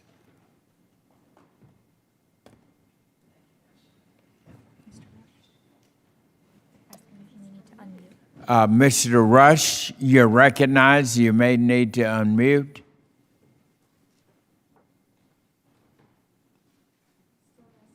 No sound. Okay, we'll go to Ms. Pingree while he sorts out his technical issues. Okay, if word can get to Mr. Rush, we'll allow him time to work out those communication difficulties, and we'll come back to him. Staff, let me know when he's available. And we will now recognize the gentlewoman from Maine, Ms. Pingree, for 5 minutes. Thank you very much, Mr. Chair. Thank you to all of the witnesses for being with us today to talk about such an important topic, and I really appreciate all of the answers that you've been giving us. I'll bring up a couple of questions. For Mr. Ferrara from the National Grocers Association about consolidation, I really appreciated your comments and the testimony about how consolidation has exacerbated supply chain issues. We all saw the impacts of this in another highly consolidated sector in meat processing early in the pandemic when a small number of very large meat plants shut down, significantly reducing processing capacity and disrupting the supply chain nationwide. Could you expand a little on about how consolidation in the food and agriculture sector, including grocery retail, is affecting the supply chains? And do you have any recommendations that you would make to improve competition and level the playing field for small and independent businesses? Yes, Congresswoman, as we've seen the most dominant players get larger, their suppliers have to get larger to be able to just compete with them and engage with them. And that does leave a lot of the local and smaller regional folks maybe not at the most competitive advantage to be able to compete. One thing about independent grocers is that we are so local, we are so connected to those local food systems, to those local producers, that we were able to take advantage of that, quite frankly, during the pandemic. We certainly felt the impacts of the meat shortages during those few weeks, but I think we had an advantage in one, we have butchers in our store, they're cutting meat, we were able to work with other suppliers. A lot of our members were able to work with local producers, local ranchers and meat packers to be able to get supply and to keep their shelves full. I think it is an area where it's a huge advantage for independent grocers to work with local producers. They're tied in so strongly, and it's an area that they can differentiate. But we do need to have a focus on really how the dominant players in the marketplace are influencing the full supply chain, and that includes the impact on local producers. Yeah, thanks for your answer. I think it's a really important focus for this committee and one that does come up. And I appreciate your remarks about being able to purchase more locally because you have that connection. We certainly saw that in a state like Maine where there was great demand for buying more locally. And I think that's also an important part of the investments that we need to be making is making it possible for more food to be sold locally. I guess I'll have anybody in the panel answer my second question. The agriculture sector is in particular on the front lines of climate change, and we've seen the impact of more frequent and extreme weather events. Just a few weeks ago, Hurricane Ida destroyed crops and livestock, and they took key crop input production facilities offline. The drought out west has had similar devastating impacts. Mr. Cinco, you mentioned some of the challenges with Durham wheat, which was dramatically affected by the drought, the ability to get that. So while we're here today talking about, trucking shortages, labor shortages, some of those things in the supply chain, it's much harder to impact the weather issues that are dealing with our food supply and our availability. And that's something that doesn't appear to be going away in the future. Mr. Cinco, I don't know if you want to comment on that or anybody else just about how we factor that into these future supply chain challenges. There's going to have to be some formulation changes. There's going to have to be some technological advances in the food industry.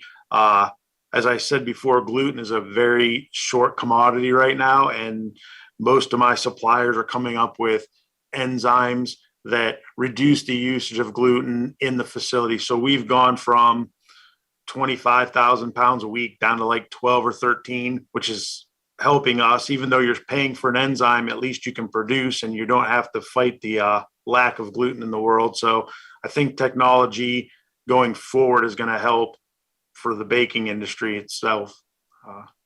Yeah, that's an interesting perspective. Anybody else who's been talking to us about supply chain issues and availability want to weigh in on this issue of weather that's going to continue to be unpredictable and how we attempt to plan around that? I believe, on the biotechnology side for row crops, certainly there's been tremendous advances in biotechnology. There's a lot of talk about developing more heat-resistant hybrids of corn, more drought-resistant hybrids. And so I think it's important that we, again, utilize that technology to the advancement of the industry and to feed the country. Yeah, resistance and crop resistance and all of those kinds of things I think are an important part of the research going into the future. So thank you for that. I'm over my time, but I really appreciate all of you being here with us today, and I yield back, Mr. Chair.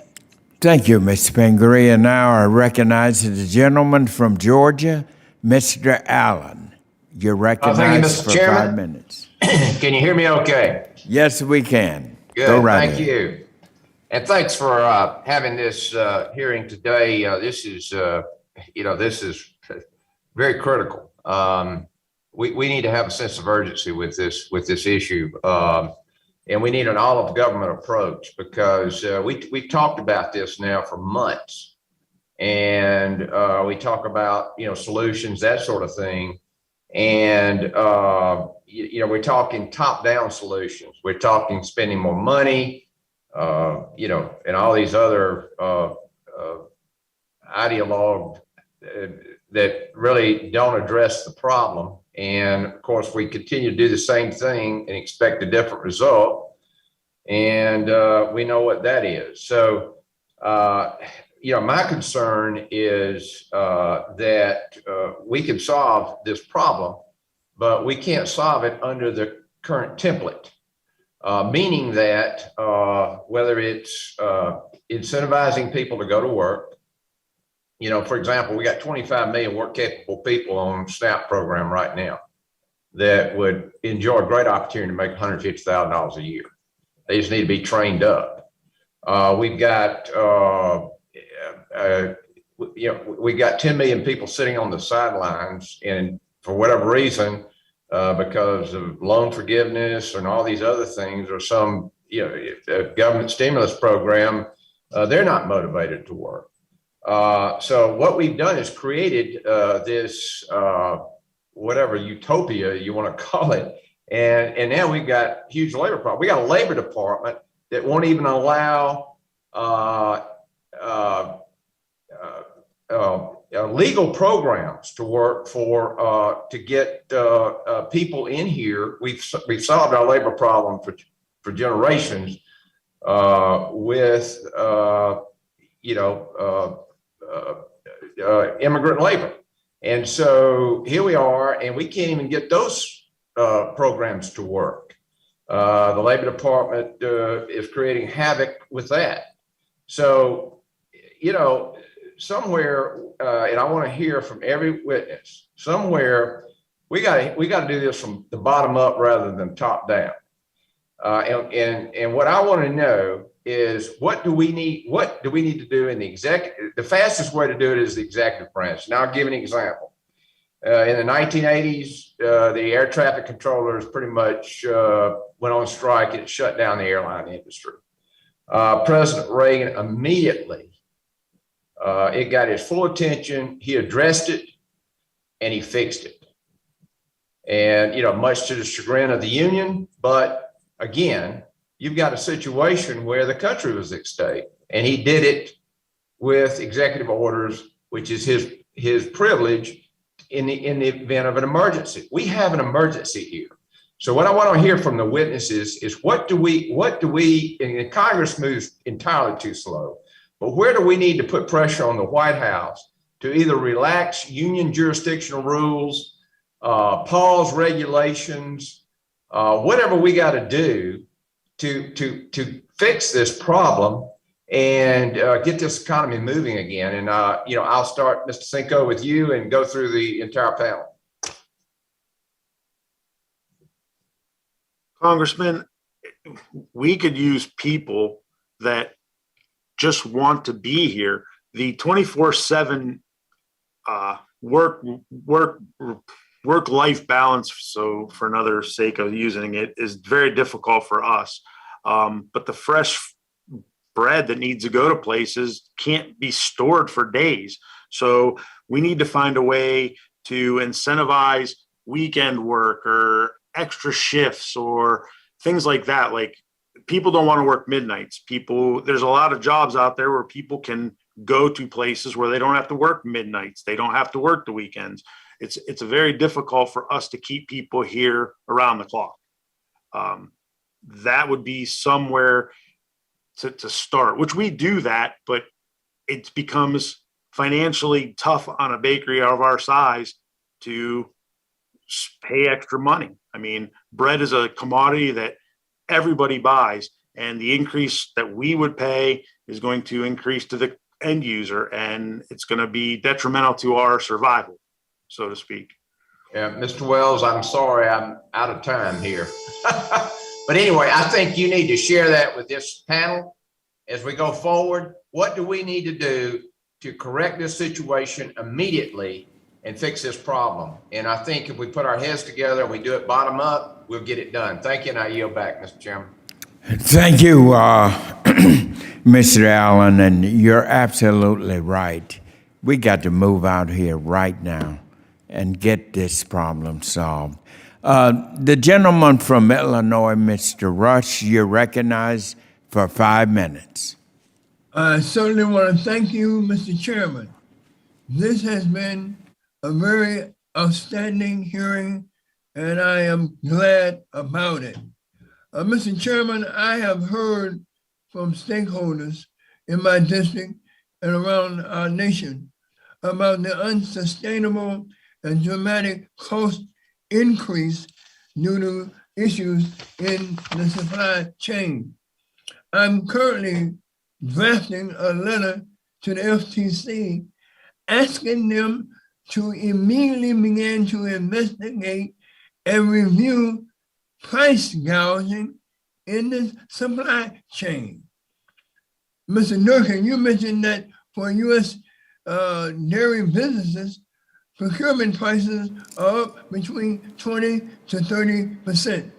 And Mr. Wells, in your testimony, you described how the port backlog is resulting in rising demurrage and detention costs to shippers and eventually to consumers.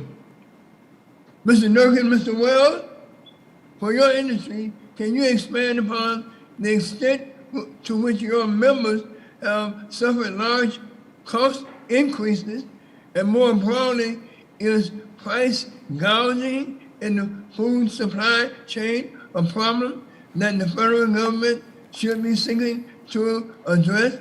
Why and or why not? Absolutely, we were having challenges from a cost standpoint, and I would argue in my 40 years in business, it's been unprecedented in terms of across the board where the increases are happening. Focusing on the export side of it, as I mentioned in my testimony, we've seen increases going up, not only on the freight costs going across, but then demurrage charges that actually a booking will get rolled, we'll get charged on those bookings or those rolls, and it'll happen, we have no idea that a booking's been rolled, and then we get charge after charge after charge. So what a $5,000 bill turns into a $20,000 bill. So is that impacting us? Absolutely. Mr. Wells? Congressman, we routinely face demurrage charges with the nature of our business. As you know, agriculture moves extremely quickly, and when weather windows allow us to operate, we need to operate, and so it leads to a lot of congestion and has for years. You know, the prices for products that farmers pay for have gone up considerably. I would point to a convergence of factors, feedstocks, natural gas, which is a primary piece of anhydrous and nitrogen production, has gone up. Transportation's gone up for reasons that we've talked about today. I can't point to any instances where I can say price gouging occurred, but I could tell you that it is of great concern to our members and to our farmer owners, the rising costs that they're paying today. Thank you. I recently met with members of the National Confectioners Association where we discussed supply chain issues. While Chicago confectioners have the same supply chain problems that other food manufacturers do, they bear an additional burden. That is because the USDA rigidly controls the import of sugar and is slow to allow adequate supplies to enter the U.S. Even when they are needed. We're seeing the highest sugar prices in many years, and yet at the same time, USDA steadfastly claims there is enough sugar on the market. To be frank, my constituents feel differently. That is, Mr. Cinco, do you agree with me that it's time to finally reform our sugar policies? And if so, what reforms do you recommend?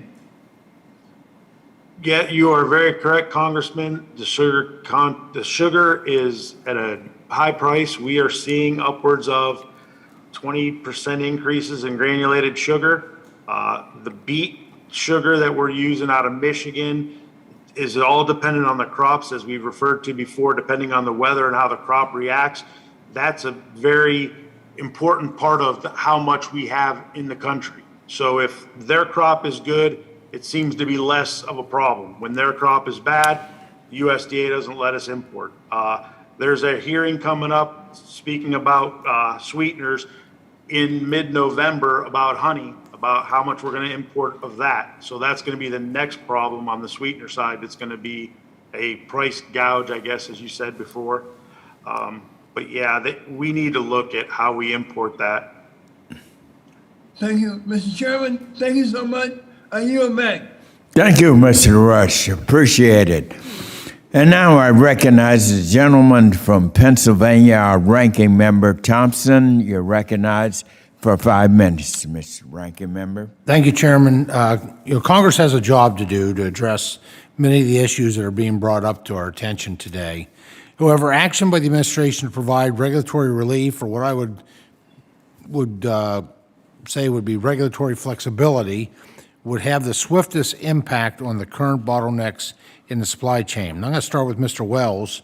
Mr. Wells, what immediate actions can the Biden administration take through USDA or other departments to provide regulatory relief or regulatory flexibility and mitigate the current crisis? One of our biggest challenges is in the transportation sector, as many have talked. I think there are some things that can be done with potentially raising weight limits for transportation that would allow more product to be transported at one point in time. We talked about hours of service exemptions. We talked about the air miles, increasing air miles from 150 to 200 miles. Those would all be some immediate impacts, I think, on the transportation side of the business where we face a tremendous pressure. Ms. Wells, thank you for those very concrete recommendations. I want to open up to other members of the panel that may have any suggestions for what this administration could do immediately, whether it's USDA or another agency department for increased regulatory flexibility. I mean, from the standpoint of, we talked about the Shipping Reform Act and what we need to do there. That is something that's got to get done and get done immediately. And I know the bill's out there, but when we follow kind of the timing on this, the delay in terms of getting it approved by the House and then going to the Senate, my concern is what can be done very quickly on that, and the same thing on the 24/7. The administration put a lot of focus on that, but that's not a law, it's not an executive order, and that needs to be done as immediately as well. Yeah, we saw throughout 2020 with the Trump administration, a significant amount of flexibility was exercised through waivers because we were in a health crisis. Well, we're in a significant crisis when it comes to impediments to the food supply chain. So point well taken. Biden administration might want to look at some of that flexibilities, similar flexibilities exercised previously. Any other panelists have go ahead, Mr. Farrar. Yes, sir. I would also add, reinforce the hours of service waiver. That's been something the Trump administration and the Biden administration have both been very flexible on, but we're going to need to continue to have that, and even a longer term, I think, waiver is important. The other is the WIC program, the Women, Infants, and Children's. With the supply chain challenges we're having, if there are shortages of certain WIC package items, I think it's very important that we are quickly, emphasis on quickly, providing the flexibility so that those participants can get the item that they need that is available in the store, and they're not in a situation having to go without those items. So I think that's something to be done quickly. Very good. Anyone else? Go ahead, Ms. Sampson. I would just like to add on to the hours of service flexibility piece, and the emergency declarations were definitely helpful, both on the weight side and the hours of service side. But you get into the port as well, and what used to be 4 to 5 turns from a truck is now down to 3 because of the detention time that they're waiting in line. And so being able to pause a clock, whether it's in the port or if it's going around an urban area, is nice to be able to try to limit the congestion that they're actually sitting in. No, thank you. I see this crisis every bit as dangerous as what we experienced with the plague of 2020, because this is an assault on our economy and an assault on our on getting access to nutrition. The WIC program is a great example of that, and I would hope the Biden administration would rise to the occasion, much as we saw the previous administration do in throughout 2020. Mr. Durkin, I just want to circle back. Your testimony highlights, as you refer to as the export crisis, Can you provide just an estimate of the cost that this crisis is to your business and the dairy industry more broadly? Well, from our standpoint, I talked about the incremental freight and storage charges that we've incurred, and clearly it's in the millions of dollars. There's no doubt about that. What can't be measured is the potential loss of customers that not only we have, but really the dairy industry as a whole. So we're a large purchaser of milk. We're a large part of the dairy industry, but you can multiply our numbers by hundreds, and then you really kind of get into the impact of what it's having on the overall dairy industry, which is significant. I think, Mr. Chairman, we've got some really good folks that are pending for confirmation at USTR, specifically in the agriculture area. It'd be great we get them confirmed, and quite frankly, they go to work working with our trading partners, and our trading partners put pressure put pressure on our trading partners to make sure they're not taking back these storage containers empty, but full of good American-produced agriculture commodities. So, thank you, Mr. Chairman. Yes. Thank you, Ranking Member, and you're absolutely right. Now, I recognize the gentlewoman from New Hampshire, Miss Custer. You're recognized for 5 minutes. Thank you so much, Mr. Chairman. Today's hearing topic hits close to home for my district and my region. Northern New England isn't an area you can easily pass through on your way to someplace else. We're at the end of many delivery lines, and they must be very deliberate to get to us. The vast majority of goods not already produced in New England have to be trucked into our region. And of course, there's a lot of labor and time required to do just that. So these realities have long contributed to higher prices for some goods. The pandemic supply chain disruptions have exacerbated the challenges we face. I do appreciate, in the grand scheme, our nation's food supply chains are incredibly efficient and resilient. And the steps we took with the COVID relief packages in 2022, especially the American Rescue Plan this year, have gone a long way to help supply chain stakeholders, from farmers all the way to grocers, remain solvent and weather these very challenging times.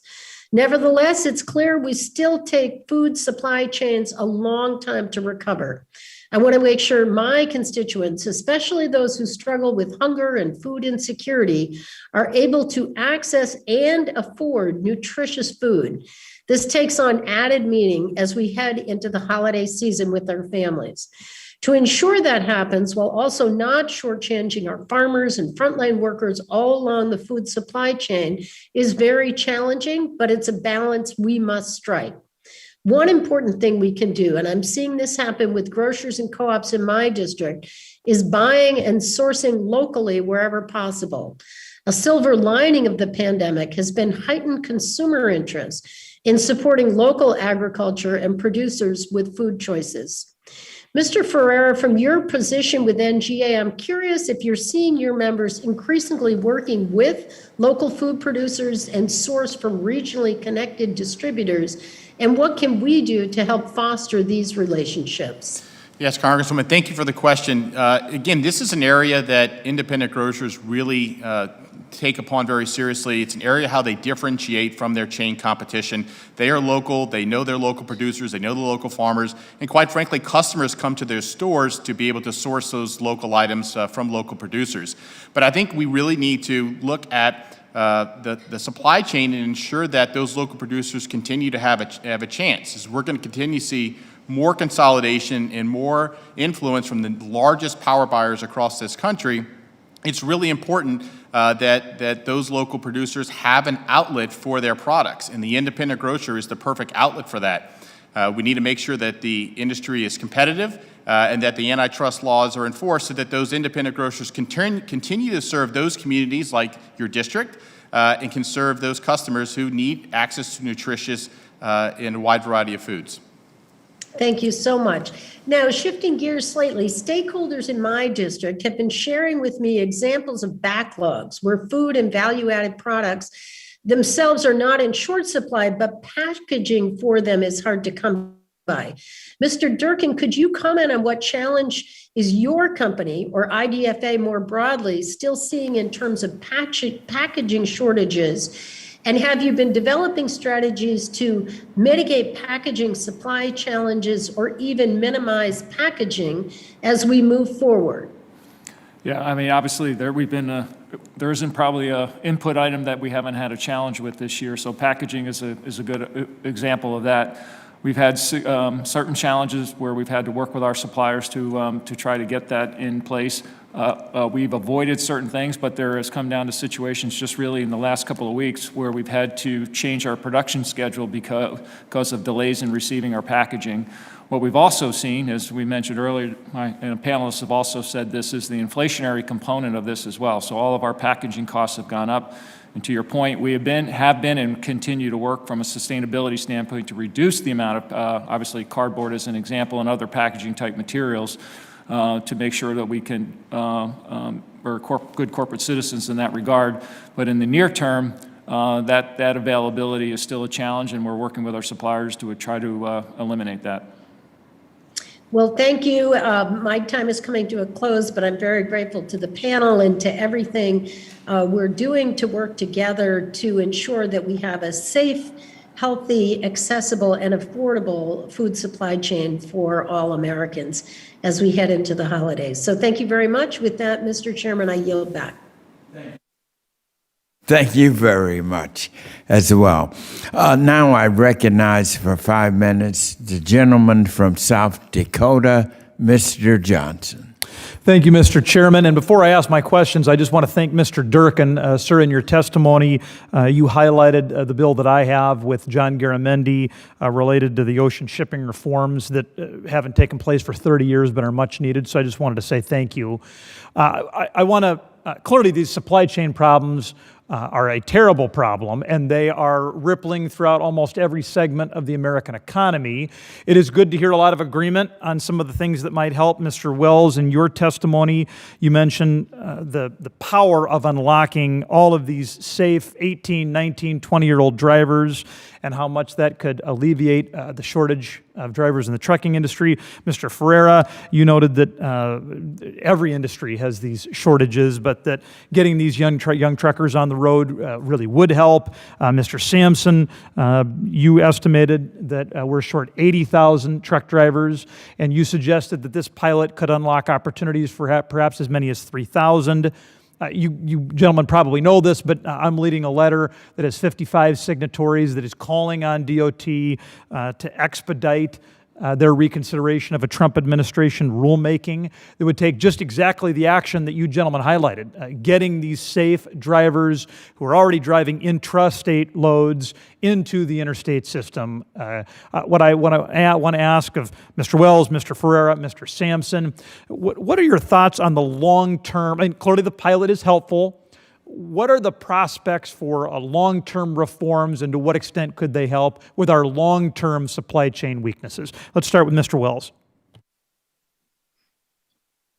Yeah, this is a good start. Obviously, the earlier you get folks into the industry, the better chance you have for them to develop a career out of it. So while this is a short-term fix, it also, I think, could yield long-term results in the fact that those drivers, those youngsters would tend to stay in the business longer. So I think they're both part and parcel. Yeah, I think Mr. Sampson will correct me if I'm wrong, but I think the average age that somebody begins driving truck is in their 30s. And so getting people connected younger presumably would help them make better careers even earlier. Mr. Ferreira, any thoughts on long-term prospects? Yeah, absolutely. We need to get into high schools. We need to get into, not everyone is destined for college, and everyone wants to be weighted down with college debt.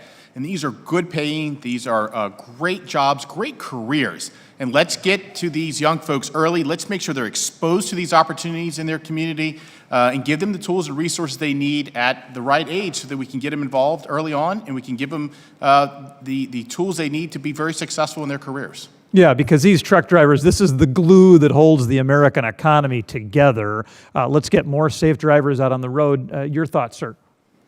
And first, I want to thank you for your Shipping Act legislation. We've been intimately involved in that and believe it's going to have extraordinarily impact to kind of start to loosen the logjam.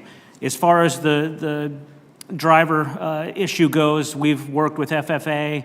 They've got 700,000 folks that are part of FFA. We went out to their meeting, explained there's not 700,000 agriculture jobs, but there is jobs that go and work with agriculture, whether it's transportation or whether it's working in a warehouse, and giving them this viable, fantastic career option is a great way to kind of educate these young kids and get them into the industry. And so I think the Drive Safe Act is a foot in the door. I think we've got additional opportunity that we can build on.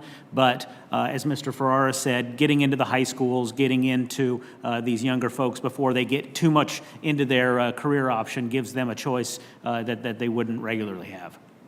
Thank you very much, gentlemen. Mr. Chairman, I just want to thank so many of my colleagues who have gotten on the Drive Safe letter that I'm circulating, and so many that have gotten on the Ocean Shipping Reform Act that Mr. Garamendi and I are pushing. We can do so much more together than we can on our own. Thank you, sir, for your leadership. I yield back. Thank you very much, Mr. Johnson, and you're absolutely correct, and I want to commend you for the leadership you're providing on this issue as well. And now I recognize the gentlewoman from Illinois, Ms. Bustos, who is also the chair of the Subcommittee on General Farm Commodities and Risk Management. You are now recognized for 5 minutes, Ms. Bustos. All right, thank you so much, Mr. Chairman, and really appreciate you holding this very timely hearing today. I want to thank all of our witnesses for your testimony also. Let me start by saying, Mr. Wells, welcome to a fellow Illinoisan. It's great to have you here with the Ag Committee. Now, in your testimony, you mentioned the dire state of disrepair that our rural roads and our bridges are in. And believe me, I know exactly what you're talking about. I've got this 14 county, 7,000 square mile district. And when I'm driving, whether it's Joe Davis County to the far northwest corner, or whether it's down to Mercer County, one county south of where I am, I'm driving a lot of miles over these roads and these bridges and see the desperate need for revitalization. But obviously, it's not just you and I who experience how bad our hard infrastructure is. I hear it over and over again from our family farmers who are really just trying to get their goods from one end of the district to the other, from one part of the state to the other, or whether it's to get their commodities over to the Mississippi River, whether they're crossing the river to go into Iowa, whether they're sending their commodities down the river through our locks and dam system. And really, with each year that goes by, our roads and our bridges and our locks and our dams, you look back, especially the locks and dams built during the Depression era, but everything's getting older and older, and it becomes that much more difficult for our ag producers to get their goods to market. So, Mr. Wells, can you speak on the impact that the Bipartisan Infrastructure Investment and Jobs Act, the $150 billion investment in that for roads and bridges, or the nearly $20 billion investment in our waterway infrastructure, how will that impact our farmers in a region like ours, since you know Illinois well? Yeah, thank you, Congresswoman. We support that act. As you so eloquently stated, the roads and the bridges in Illinois, I travel a lot across the Midwest and other areas, and I have to say that ours win the prize potentially for being in disrepair. As you mentioned, the locking system is critical to the flow of goods and services to our customers, from fertilizers coming upriver, as you know, to grains going back downriver. So, we're supportive. We think that'll be a great start, and we appreciate the support on the infrastructure. Absolutely. Can you talk a little bit about how these investments in our infrastructure will translate into food and agricultural supply, the supply chain investments are in what we're facing with our supply chain issues right now? Yeah, farming is very time sensitive, right? And so as we ship products upriver, it's imperative that we have adequate locks and dams to get products to the right place at the right time. Some of our locks are not very far away from a catastrophe that would just totally stop transportation on the river and would lead to critical shortages of fertilizer products. And the same going downriver, we rely heavily on that river system to get products to the market, to get products to the Gulf. And so any breakdown in that system could be catastrophic to our producers and our farmer owners. Yeah, to the tune of billions of dollars. Absolutely. Let me, I've got a minute 20 left. I'd like to take the rest of my time to address some troubling issues that were raised in testimony today. You know, I certainly agree that the issues that our entire ag and food supply chain face are serious. We know that, we're seeing that. Look forward to continuing to work with those on this panel, our witnesses, our colleagues on the Ag Committee, and of course with the Biden administration to find solutions in a timely and an effective manner. But you know, we've heard from our tremendous panel of witnesses about a bunch of issues that our food and our ag supply chain face, including trucking that Mr. Johnson was just asking about, shipping slowdowns in global commerce, increase in input and prices, certain the labor shortages that we're all hearing about. I do find an issue with the renewable fuel standard part that was talked about earlier. I think it's short-sighted. Intentionally undercutting demand for domestically produced biofuels would pull the rug out from beneath our corn and our soybean growers and create a whole new cascade of supply chain issues in our food, fuel, and fiber sectors. So I just want to say this committee needs to focus on solutions for the wide array of issues that we're discussing today, rather than on stopgap measures that could end up doing more harm than good. And I just wanted to make sure that I address that. With my 11 seconds over, I will yield back. Thank you so much. Thank you, Mr. Bustos. And now I recognize a gentleman from Indiana, Mr. Baird. You're recognized for 5 minutes. Thank you, Chairman Scott and Ranking Member Thompson. I really appreciate having this hearing. And, you know, I really appreciate all the witnesses here. I mean, you bring the ideas and you cite the main parts of our supply chain that have been disrupted in the last year or so. And so that is really beneficial to us trying to make decisions. So I thank each and every one of you for being here and sharing your concepts with that. But Mr. Swalls, in your comments, you mentioned increasing costs and shortage of inputs like fertilizers and crop production tools, and I can appreciate that.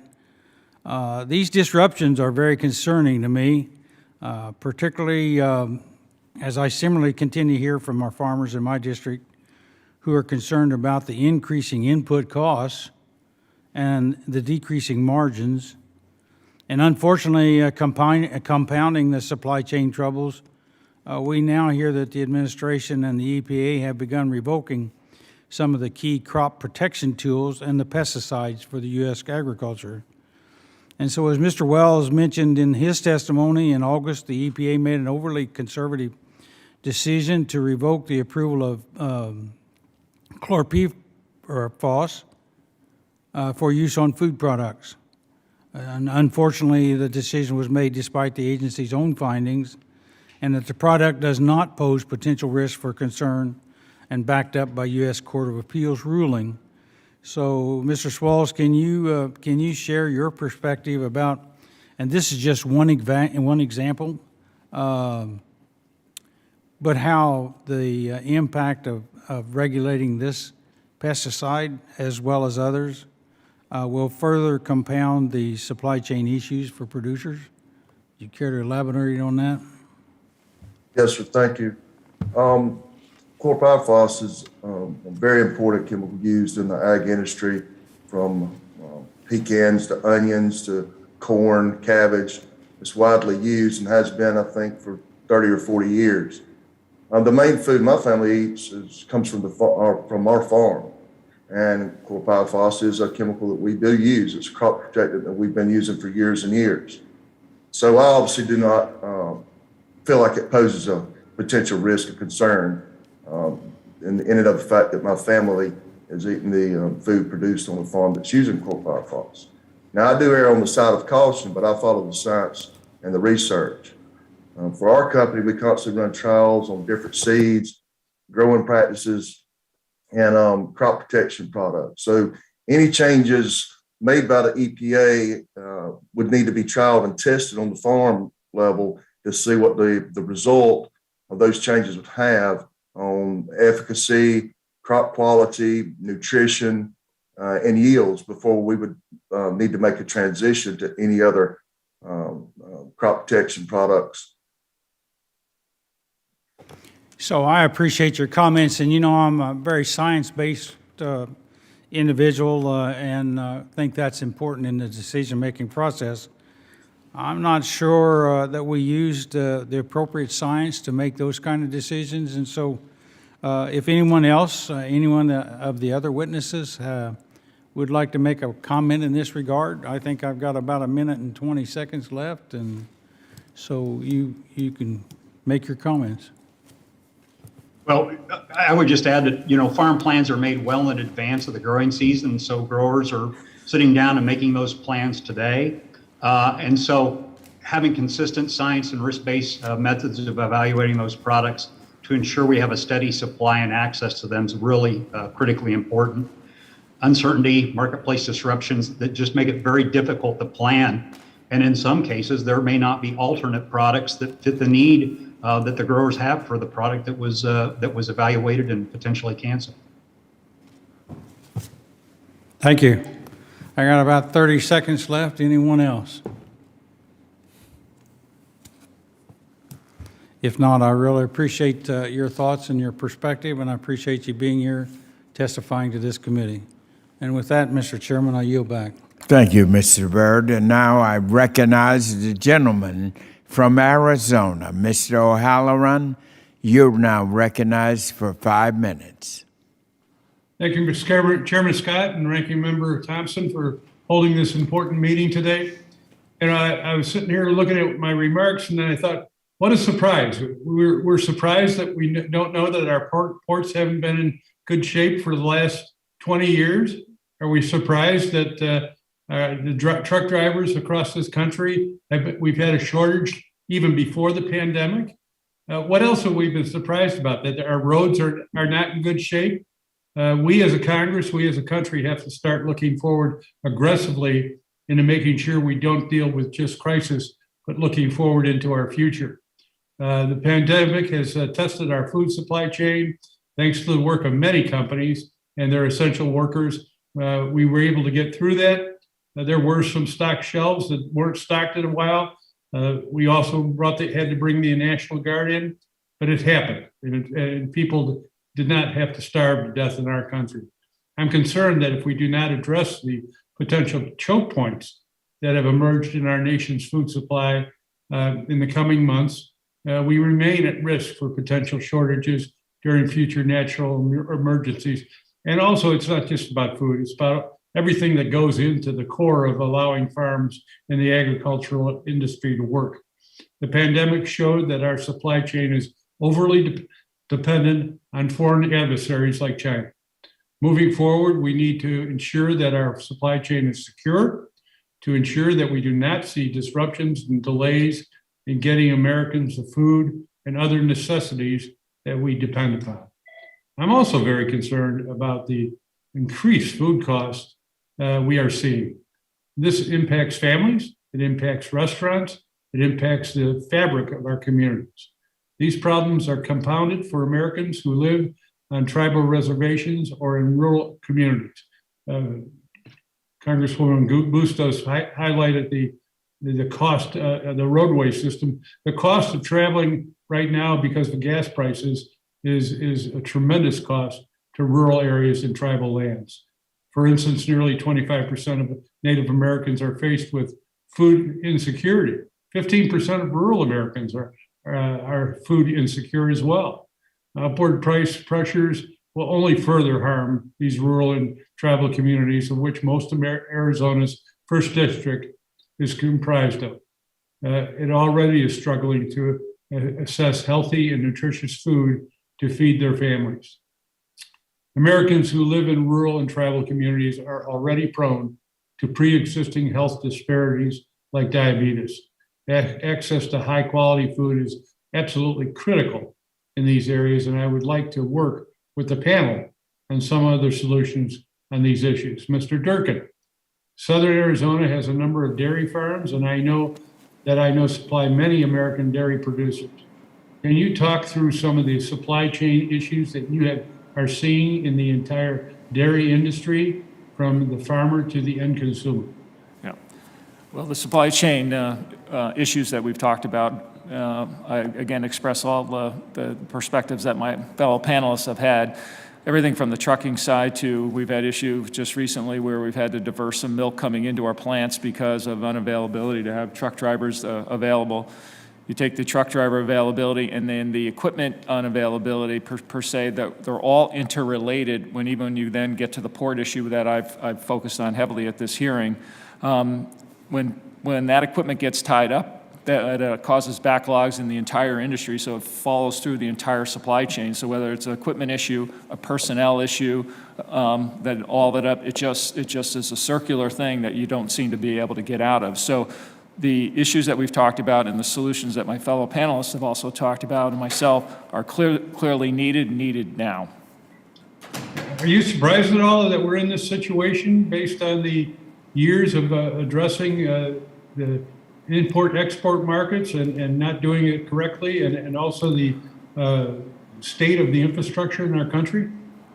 So I would say I'm surprised to a point that it's as deep of a crisis that it's actually at. We've started to raise the issue back at the first of the year, probably even a little bit before that, as we started to see things happening. So, but I would argue we're at a point where I know things were talked about, and I was on a panel discussion with USDEC just a couple weeks ago on this specific issue, and they had the head of the Long Beach port on that panel, and actually he had recommended 24/7 actually back a couple of years ago. So this is something I think that we foresaw coming in. Obviously, nobody saw a pandemic that was about to hit us, so that clearly has exacerbated the issue.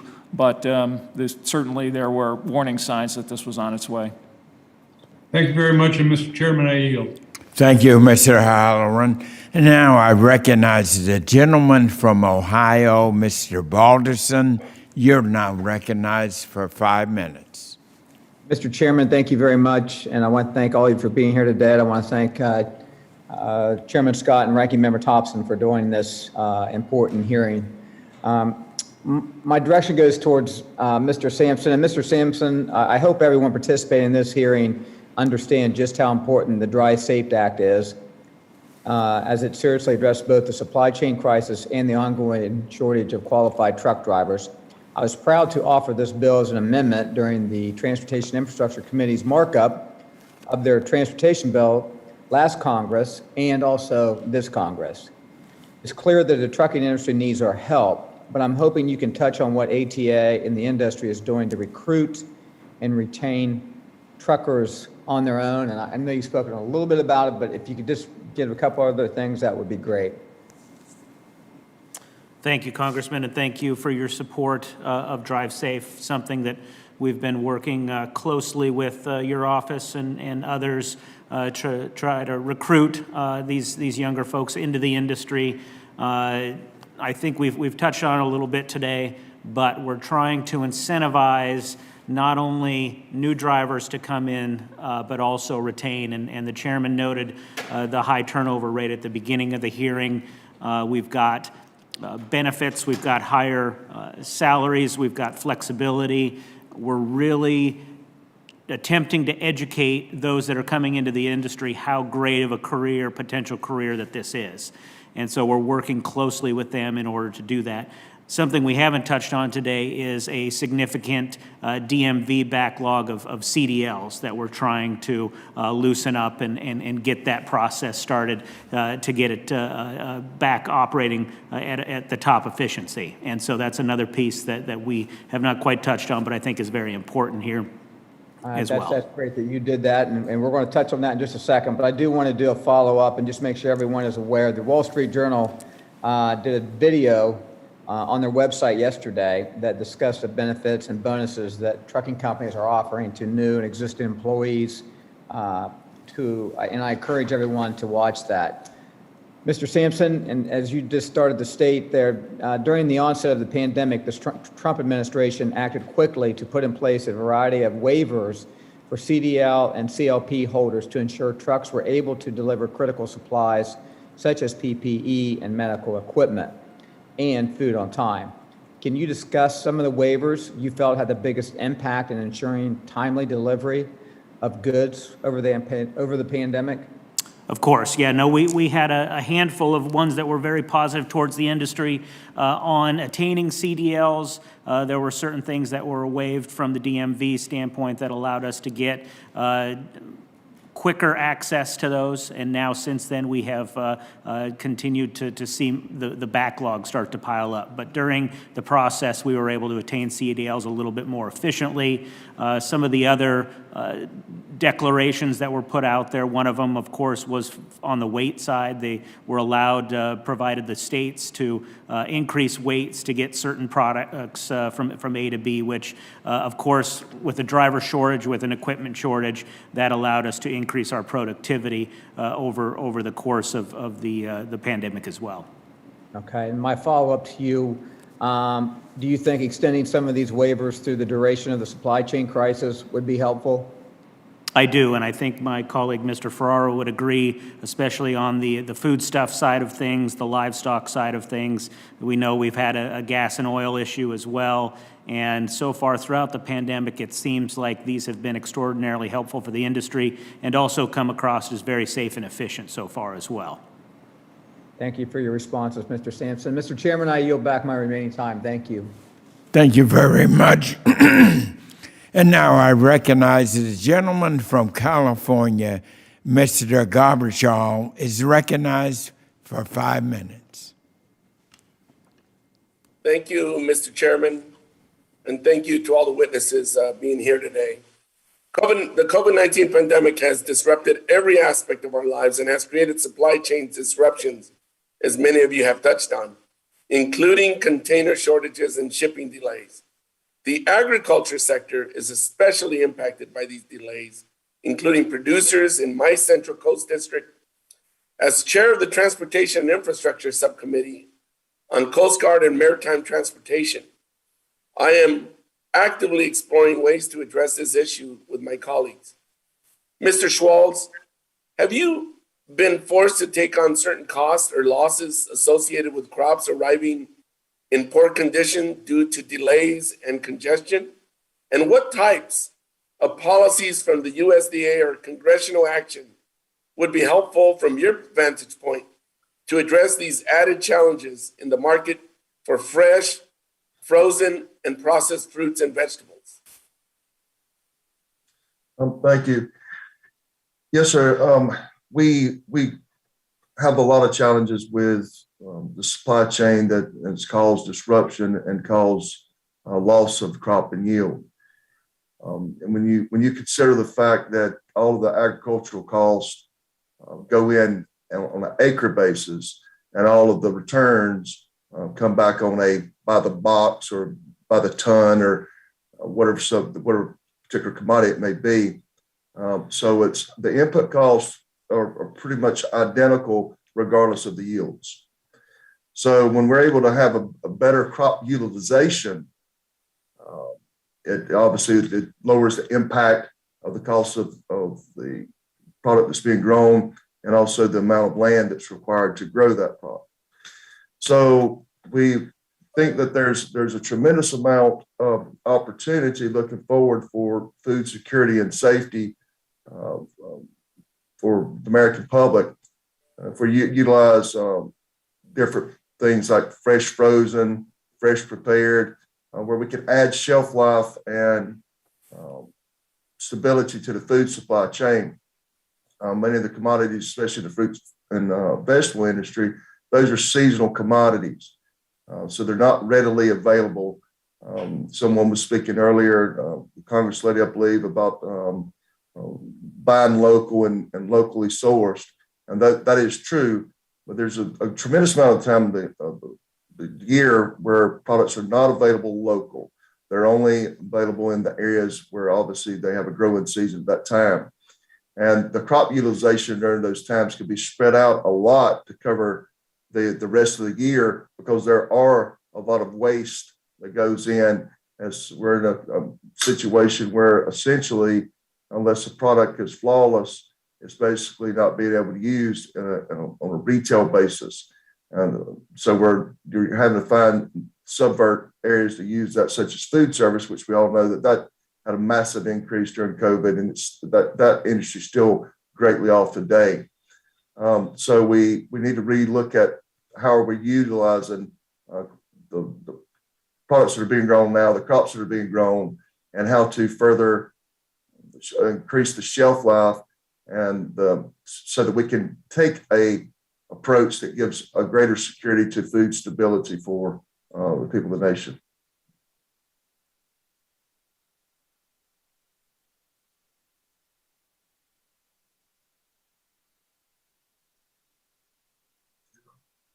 Does the gentleman have additional questions? Yes, I'm sorry, I was muted. I just wanted to say thank you to Mr. Durkin for meeting with me this week, and I appreciate him being a witness today. Mr. Durkin, I know you've already addressed these questions, but if you could expand on them a little bit more, I would appreciate it. How long has ongoing port congestion affected food and agriculture trade involving either U.S. imports or exports from your vantage point? Yeah, I think the impact is, as I mentioned just a few minutes ago, it's gone back. We noticed the increase back in the what I would call late 2020, when it started to really see the impact, and really became acute right at the end of the year to the beginning of the year of 2021, and has gotten continually to get what I call worse and maintaining. The unfortunate part about this is, given the current situation operating from a shipping reform, with the things that we're looking to do in the Shipping Reform Act, as well as I know the 24/7, we're 6 to 12 months out before any of those things will have an impact on our ability to reduce the backlog in those ports. That's the concern. So my hope is with the committee, and obviously Congress, is that we can enact some of these things either through other types of bills or executive orders, or what we need to do to address the situation immediately.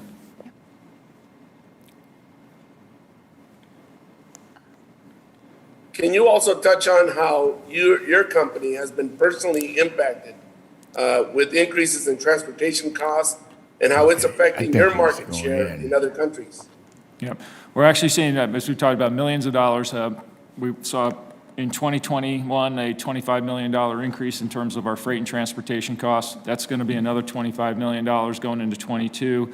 Throw on top of that the potential loss from a customer standpoint, given the inability to get some of our products to our customers. That's the concern. So we have short-term abilities on the freight and storage, the longer-term impact to not only us, but the rest of the dairy industry on the ability to losing customers to potentially other dairy exporting countries. The gentleman's time has expired. I now recognize the gentleman from Texas, Mr. Cloud. You're now recognized for 5 minutes. Thank you, Mr. Chairman, and I do appreciate your comments at the beginning of this committee to highlight that we are leading the world in ag, and that we have a great nation. We certainly do. The U.S. ag industry leads the world really in innovation. Over the last years, we've seen the inputs decrease and the outputs increase. That's a wonderful thing, not only for the industry, but just for the world's food supply at large. In spite of that, we are looking at what some people have called the most expensive Thanksgiving ever. Mr. Schwalz, you mentioned in your statement some of the costs that you're seeing. Could you kind of relay that to us again? Some of the costs you're seeing in what you're dealing with? Yes, sir. Thank you very much. Increase in cost.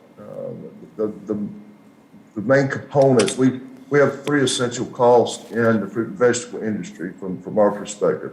We have the growing and production cost, then we have the packing cost, and then of course we have the transportation cost. The vast majority of the products that we sell to retailers, we deliver. So we do absorb a tremendous amount of that cost. A lot of the products that we're selling are on contract or programs where the prices are locked in. And we take into account the cost of the transportation prior to that. But there's no way to track those numbers now, and so we have to absorb the increase in the transportation costs. Right. Yeah, go ahead. Sorry. So we're absorbing the transportation costs. Then as far as the field input costs, fertilizers are moving, we had another 6% increase, I believe it was yesterday, on fertilizers. Those are currently up 35% year to date. They crop protection products up 25%. The fuel being a massive increase for us at 48%. So we did have, we need some significant areas, obviously, and the majority of this stuff is affected directly by transportation. If we could You have mentioned fertilizers, 35%, crop protection products, 25%, fuel, 48%, mulch and drip tape, 35%, packing supplies, 30%, refrigerants, 20%, freight, 40%.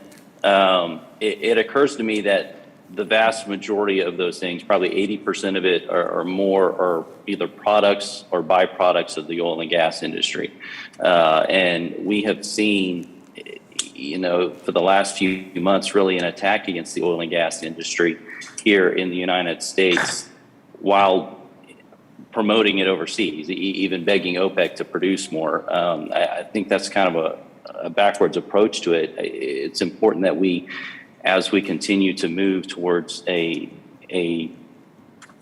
cleaner air, cleaner water, brighter future, that we do so in a sensible and a responsible way, and not one that increases food costs for our families. I wanted to talk a little bit about the trucking issue. It's been talked about a lot, but one little thing I wanted to key in on is that I noticed that California, they have implemented a law restricting gig workers and independent contractors.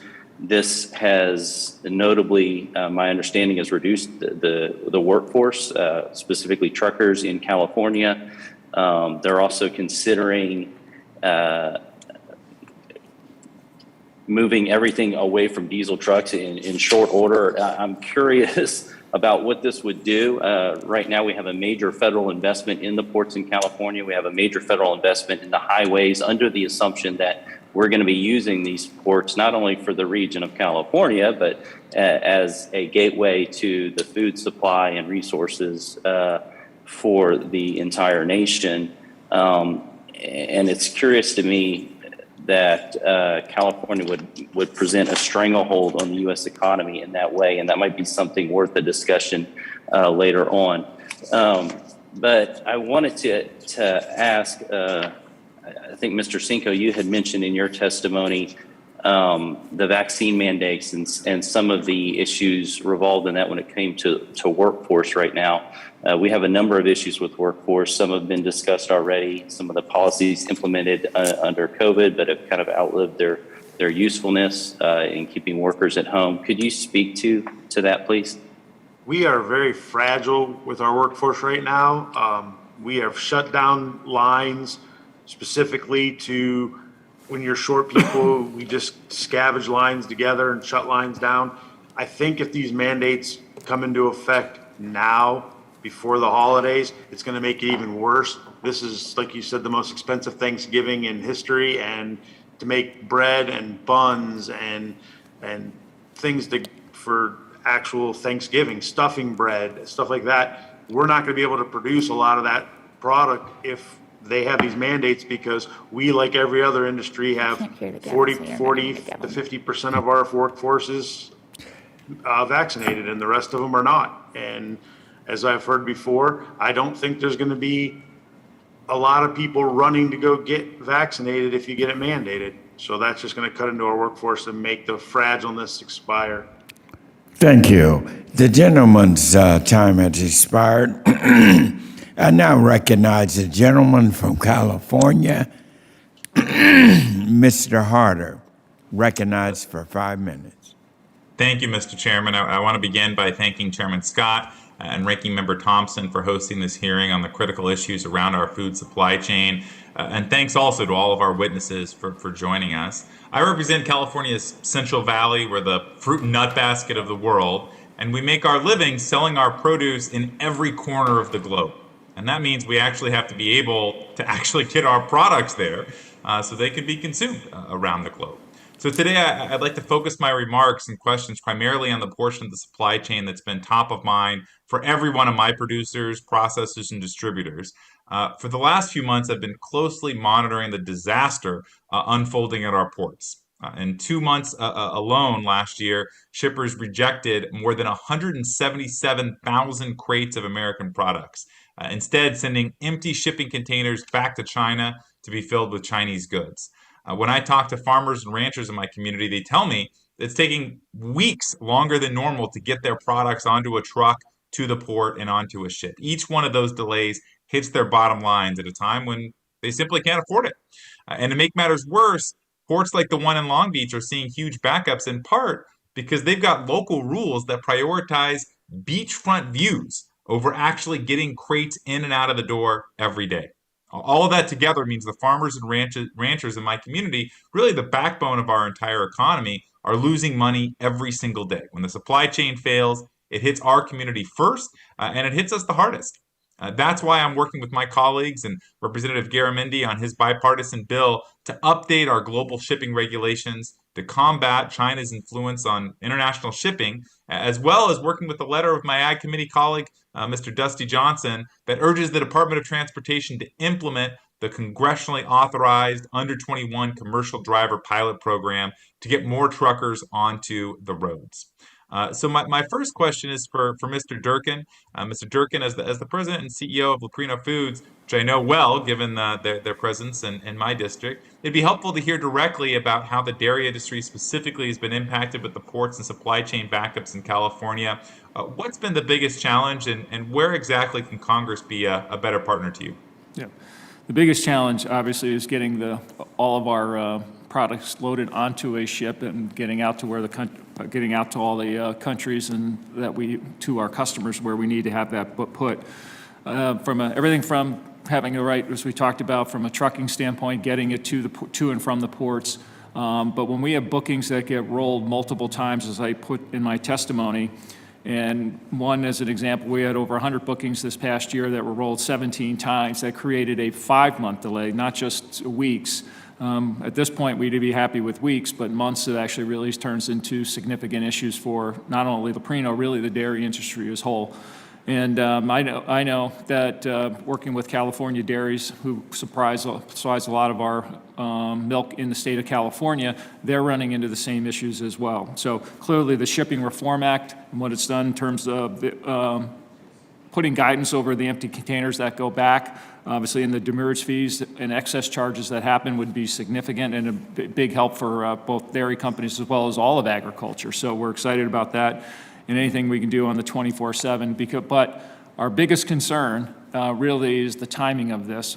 As I mentioned earlier, we've noticed this issue back in January where it really got to be a significant issue. We're now really getting to where this is almost a year later and in terms of this. So anything we can do to get that Shipping Reform Act passed quickly would be helpful.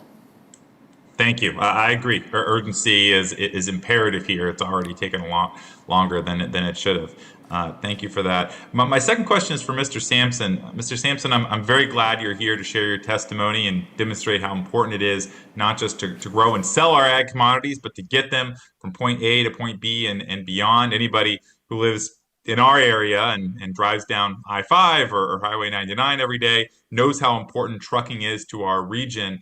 I've heard from you that we have 80,000 drivers short of where we need to be right now. In my district, we have programs that actually train students so they can graduate directly from high school into the trucking business. But they can't actually take a lot of jobs because they're not eligible until they're 21. I don't think that makes a whole lot of sense. As I said, I'm working with my colleague Dusty Johnson to try to make sure that we're reforming these federal rules. But I'd love to hear from you about what else we can do in Congress to address the shortage that we're seeing in the trucking industry. To give you a quick example, and thank you, Congressman, out of your district, we have a handful of great members out of the Central Valley. And earlier this summer, when they started harvesting carrots and other produce out of the Southern Valley or the Central Valley, they were running into, of course, the driver shortage piece and getting the products harvested into the processing plant. And so we were working with Governor Newsom and Caltrans and this body as well, to try to see if we could get some increase in truck weights just until we got through that harvest period. And so we constantly are trying to focus on what can we do in the near term. As we know, these commodities are either harvested in short order, or they're going to be tilled back under and left behind. And so we try to figure out how we can best focus on these as we're moving forward, and we were able to do that outside of your district as well. Thank you. The gentleman's time has expired. Now I recognize the gentleman from Iowa, Mr. Fenstra, for 5 minutes. Thank you so much, Chairman Scott, and thank you, Ranking Member Thompson, for holding this hearing today on the national food supply chain and the concerns that we have.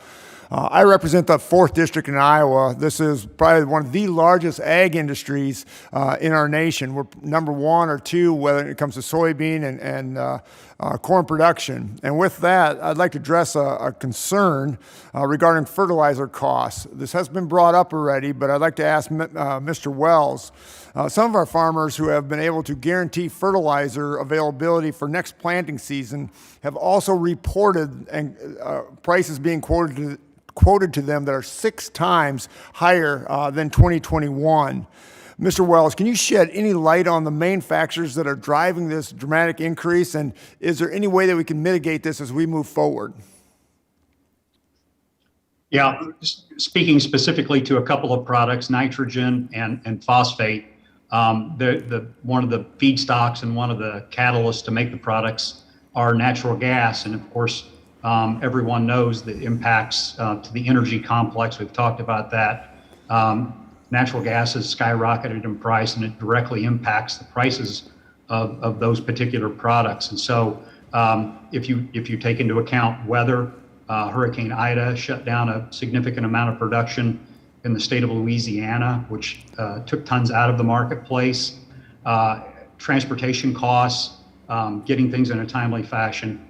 It's just been, I hate to use the word perfect storm, but it's been a perfect storm of high input costs, high transportation costs, shutdowns.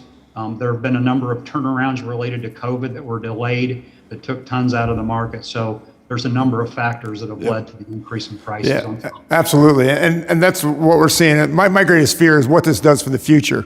You know, when you have our producers putting in their corn and soybeans this spring, you know, obviously that input cost goes directly up to them, but it also then hopefully will, through the commodity prices, will increase, and then that cost gets passed on to the consumer. Do you also see these mitigating factors? I mean, is this a concern for you also in what you see as we move forward in that food supply chain? Can you state that again, please? Yeah, I was just wondering, I mean, if you look at future yields and future crop production and things like that, I mean, is there a concern when have such increased costs when it comes to fertilizer?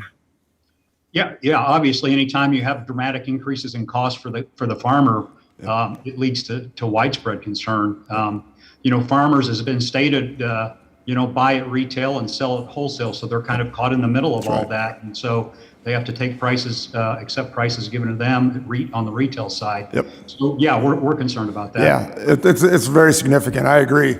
I want to address a comment made earlier by Mr. Cinco regarding renewable fuel standards and biofuels impacting soybean oil prices and availability. You know, you think about over the last decade, soybean production and processing capacity has grown dramatically, significantly. In fact, October, the WASDE report forecast soybean production at 4.4 billion bushels. That's up 74 million bushels from the year before based on the higher yields. While our farmers are projected to produce a record crop this year, the biodiesel and renewable diesel industry are using approximately the same amount of soybean oil that they did compared to last year at this time. So my question, Mr. Cinco, is, were your comments subjective? I mean, it seems like you're going after the biofuel industry, and I would need to ask you that question. Why? Actually, so the way it is for me, I buy soybean oil twofold. I buy it on the market commodity, and then there's the basis, which is the transportation, refining, and all of that. Last November, typically for us, it's a dime a pound. It went to 54 cents. You cannot get quotes from vendors that you don't do business with, to competitive quotes, because they don't have the capacity to do that. They're telling us the shortage will be the next 6 months for sure. The refining capacity is at a premium right now. The refiners are actually going to build more capacity, but it's not supposed to go online until 2023. They're telling us that it's next year is going to be a terrible year. Well- My prices of soybean oil have tripled. I just thank you for those comments, but I see it a different way. I mean, biofuels, obviously, just like everybody else, they have dramatic input, cost, transportation, all these things. And I just don't think that we should need to wreck an industry that is providing a great, I'm thing not for our saying climate. wreck it, I'm saying delay it. Because right now, there are companies that I'm hearing that have booked their soybean oil for the quantities they need for a quarter, and they want it on June 3rd, but it's not showing up till June 6th because there's no drivers, the refining capacity. Yep. They're Well, I appreciate your comments, Mr. Cinco. Thank you so much. And these are all big issues. And I'm obviously very passionate about the ag industry and how it affects Iowa. Thank you, Mr. Chair, and I yield back. Thank you. Now I recognize the gentlewoman from Iowa, Ms. Axney, for 5 minutes. Thank you, Chairman Scott. And I want to echo the words of my fellow colleague from Iowa, Representative Feenstra, in talking about our farmers. So before I get to my questions for our witnesses here, I'd like to ask for unanimous consent to submit an op-ed from American Soybean Association CEO Stephen Sensky.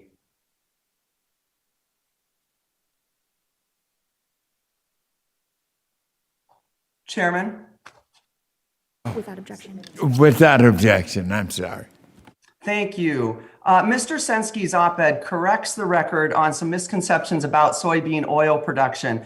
I want to let folks know, as Representative Feenstra said, our farmers are working hard to harvest a record soybean crop this year, producing more soybeans with less land and energy use, and will continue to meet the needs of consumers to feed and fuel the world. And now the new markets for domestic soybean oil are translating directly into new investments in soybean crush capacity across the Midwest, which means more money in rural economies like those here in Iowa, and more return for Iowa farmers, and more protein and oil for use by America's food processors. So any suggestion to reduce the amount of biodiesel blended in our nation's fuel supply isn't based on facts and will work against, unfortunately, our farmers, our rural communities, and our climate objectives. Now, I'm thankful to the chairman for holding this hearing as the effects of COVID-19 pandemic continue to disrupt our nation's supply chain, leading to bottlenecks and, of course, delays and uncertainty. As consumer habits have shifted in response to the pandemic, we've seen a drastic increase of imports into the United States, which has been overwhelming our supply chain and exacerbating infrastructure issues. I strongly urge my colleagues to support the Infrastructure Investment and Jobs Act, because it's a bipartisan legislation to help us provide significant and long overdue investments in our crumbling infrastructure. And as many of our witnesses have testified, this legislation will address years of underinvestment and allow us to meet the needs of the future. So I appreciate the president's leadership in developing the Build Back Better agenda to help grow our economy and create good paying jobs. Our witnesses have also pointed to specific legislation before this Congress that will address specific issues within the supply chain, and I look forward to hearing more about that. So, Mr. Durkin, my question, as my state of Iowa is our nation's second largest exporter of ag products, I'm concerned about how some foreign-owned shipping companies are essentially dictating trade. They're bringing in imports into our ports, but yet they're leaving with empty ships. Without our products being exported on them. This is very contrary to standard import-export trade. Can you elaborate on your testimony on how the Ocean Shipping Reform Act can address this problem and other solutions that we might act on here in Congress? Yeah, two of the key components of that shipping reform bill. One is that it would put a limit on terms of the empty containers that are going back. There was always a portion of that that did go back, given the import-export imbalance. but that number was at around 10% prior to COVID, and now we're at 70%. So there clearly is an issue that has kind of escalated to a point where I call this obviously as a crisis. So, and then the second component of that is when those orders get rolled and we lose those bookings, as I mentioned, there's fees from a demurrage fees and other excess charges that us as well as other companies have to handle. And I know that's a big component, a second component of the Shipping Reform Act that would help. And again, I can't emphasize enough how quickly, if we can get this thing, I know it has bipartisan support, how quickly we can get this bill passed and approved, and I think that would be a big help. Thank you for that, and really appreciate that. Now, second question, Mr. Sampson, you noticed in your testimony that trucking industry needs about 80,000 more drivers to meet demand. I'll tell you, I always have Iowans in my office on this issue. We know these are tough jobs, but they're critical to our nation. So can you expand to us here what the industry is able to do to recruit workers so that we can better support those efforts? We're understanding that there is an aging workforce. We're understanding that COVID had a strain on the industry, an industry that really showed up and kind of provided that they were heroes during the COVID pandemic. What we're trying to do is go out and recruit younger drivers. We're trying to diversify the workforce. We're trying to bring in those from the military. Women in trucking has been a big piece as well. That percentage continues to grow. Incentivized through monetary or benefits or flexibility. And so there's multiple things that we're trying to focus on to make sure that we get these drivers into the industry, but then we also keep them as well. We retain those employees as well. Thank you. The gentlelady's time has expired. I now recognize the gentlelady from Illinois, Ms. Miller, for 5 minutes. Thank you, Chairman. I have a question for Mr. Ferrara. Mr. Ferrara, in your testimony, you mentioned that you have advocated for the government to help your member stores attract talent. How do you know offhand how many employees your member stores lost due to overburdensome, unconstitutional vaccine and mask mandates? And furthermore, do you think it would be helpful for the federal government to halt federal COVID vaccine mandates and mask mandates? Well, Congressman, first thing I would say is, we do as an industry support vaccines. We were a big part of helping get those vaccines into communities and, of course, prioritizing our workers. The concerns that we have, for any mandate, particularly going into the holidays, are one, how is this going to be implemented? The impact, of course, it'll have on our workforce. Who's going to be responsible for testing? How are we accessing those tests? Who's paying for the test? And then, of course, the penalties that these businesses could be faced, upwards of $13,000 in OSHA penalties. So that is obviously a concern up and down the full supply chain. I think our industry, again, has been very proactive in working toward incentivizing and helping get those workers vaccinated, done clinics at their stores, at their distribution facilities, and we're committed to continuing to do those. Okay, thank you. And Mr. Cinco, in your testimony, you mentioned that an experienced workforce is leaving your industry at an alarming rate due to issues facing the world, new issues. Can you tell me how the COVID-19 vaccine mandates and mask mandates have impacted your workforce? And also, can you tell me how unemployment benefits, which have not had work requirements since March of 2020, how have they impacted your workforce? So the mask mandate issue, as I mentioned before, we're very fragile with the amount of people that we have. And if the masks and everything keep getting mandated, we're going to have less people showing up because there's 45 to 50% of us are vaccinated. We're not against vaccines, but we can't force it on our employees. At the holidays, it will be a complete catastrophe for us if the mandates are there. As for the unemployment benefits, I think it affected us because the wage difference between somebody who wasn't working and the actual pay that they would get if they were working didn't seem like it was fair. So the difference between the two didn't measure up to what they were actually having to do in the bakery.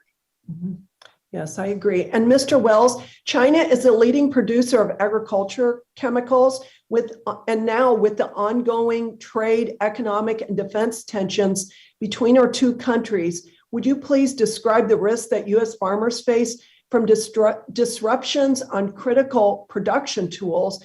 And then also, how can we begin to mitigate against this risk?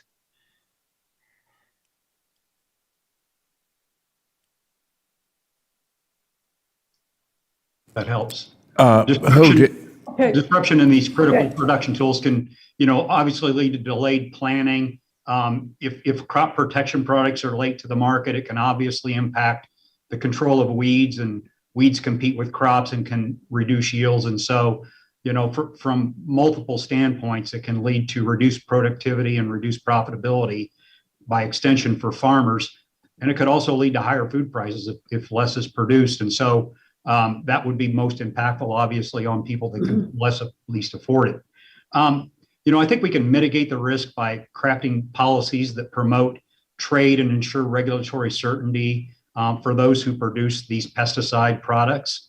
The importance of good trade relationships can't be overlooked, as well as the certainty of the US EPA's regulatory approval process that I touched on earlier. So those are some things to mitigate some of the impacts they could have. Okay, thank you. And I represent a highly productive district in Illinois, the Illinois 15. We produce a lot of soybeans, and actually my family, we are soybean producers, and it's actually, this is an alarming situation that we're in. Thank you so much. Thank you. The gentlewoman from Washington is now recognized, Ms. Schreier, for 5 minutes. Thank you, Mr. Chairman. Well, supply chain dysfunction made worse by the pandemic was first brought to my attention over a year ago by hay farmers in Ellensburg, Washington. Since then, I've been in frequent communication with growers and exporters all around the 8th District and even around the country about these issues that they're facing. And I'm hearing it from my colleagues as well, as it's become more apparent to others. For more than a year, these farmers have shared with me how pandemic conditions, but also the behavior, the really bad behavior of foreign-owned shipping carriers, you could almost refer to them as a cartel, are hurting their industries. They're threatening export markets. They're threatening relationships that have been built up over decades with foreign purchasers. And the cost and the availability of transportation to both domestic and export markets continue to be a big challenge for wheat, cherry, apple, pear growers, hay growers in my district. I would mention that even with trucking, some growers in my district have said that the cost for a truck to the East Coast has more than doubled in the last year. And others say that the cost to move fruit just to a port to be loaded on a ship for export costs as much as the entire trip did just about a year ago. And a lot of you know this because you're living it. There's been some discussion about the Federal Maritime Commission, and Mr. Wells, in your testimony, you talked about how it could be doing more to alleviate the backlog at our ports. I was wondering, because sometimes it feels like they just don't have the teeth to do what they need to do, especially since we have no American shipping companies to compete. I was wondering what teeth you think the commission has, what more they can do to enforce rules. And in addition to the Ocean Shipping Reform Act of 2021, which I'm proud to support, what else can Congress do to help? Yeah, great questions. Frankly, I probably need to get back with you, Congresswoman, on that. I'm not up to speed fully on the maritime and the port, given my Central Illinois background. But if I could get written comments back to you, I can address that question at a later time. That'd be amazing. Does anybody else have comments about that? So like where's our leverage? What specifically can the Federal Maritime Commission do? Well, obviously, Congressman, this is Mike Durkin. I think there's a fair amount of goods that come into the U.S., obviously, from an import standpoint. Our inability to, if you look at it from a leverage standpoint, there's clear leverage with all the imports that are coming in. And I still think there's an opportunity with the Shipping Reform Act to make sure that those containers that aren't going back, when you think about 70% of those containers going back empty, it just is really hard to understand how we can let that happen. So And then again, when that happens and we have no control over that, and then fees are then charged to the exporting company as well, therein lies the double thing. So if you looked at, as I mentioned earlier, from 2020 through 2022, our freight and storage costs will have doubled as a company in 2 years. That's the impact that this is having. And those D&D fees, they can't contest them or they will be blackballed by the industry. I wanted to touch on two more items really quickly. One is I just wanted to talk about the school food supply. Over the past few weeks, my office has heard from schools and parents and local officials throughout my district about insufficient food stocks at schools and the inconsistent supply of school lunches. I just got an email from my son's middle school the other day saying, hey, we don't have enough food. If you can just send your kids with lunches, that would be so much better. It would take the pressure off. The Washington State Office of Superintendent of Public Instruction raised similar issues and said that it could take up to a year for them to get the funds from the USDA's recent $3 billion announcement regarding supply chain issues. And so I just want to state that in upcoming weeks, I'll be sending a letter to USDA with some questions about how we're going to implement this and make sure we can actually get the food to our kids. Last item I wanted to touch on was that I've heard a lot of hyperbole. I believe it's hyperbole as a physician about vaccine mandates and how people are just going to fall apart and they won't do their jobs if you ask them to do that. We've looked at police departments, we've looked at airlines. The mandates do work. And even though all the crying wolf about how, we thought we were going to have thousands of police officers in Washington State who would leave their jobs, it ended up being 35. And so I just want to kind of pull the air out of that argument and say that it'd be a real bummer if a truck driver carrying all those turkeys to market got COVID mid-transit and then couldn't work. And my colleague said, you can't just pull a trucker out of nowhere. It's a really big deal to make sure that our workforce stays healthy and can do their jobs. With that, I yield back. Thank you. Thank you. And now I recognize the gentleman from Alabama, Mr. Moore, for 5 minutes.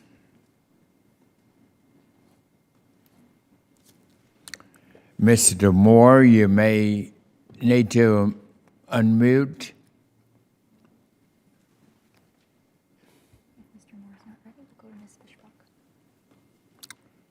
If Mr. Moore is not ready, we'll work with him till he gets ready. And now I recognize the gentlelady from Minnesota, Ms. Fishbach. 5 minutes. Well, thank you, Chair. I appreciate the opportunity, and I do appreciate the conversation and about an issue that is so important right now. And just had it's been some awesome questions and discussion today, but I just had a question for Mr. Cinco. You noted that high input and commodity costs are affecting your business. And we see inflation across the board in all of the commodities. Farmers' cost of production is increasing alongside everyone else, and they're doing what they can to ensure that their product gets to market. Much of this is due to the bottlenecks in the supply chain that we've been hearing about today. It appears that most commodities have increased in costs, but the increase in wholesale sugars costs have been much less than other commodities. Is that your observation? Is that yes, that is correct. Okay. Soybean oil has about tripled. Gluten has gone up 3 times what my contracted price was because of the supply lack thereof. Sugar's gone up about 15%.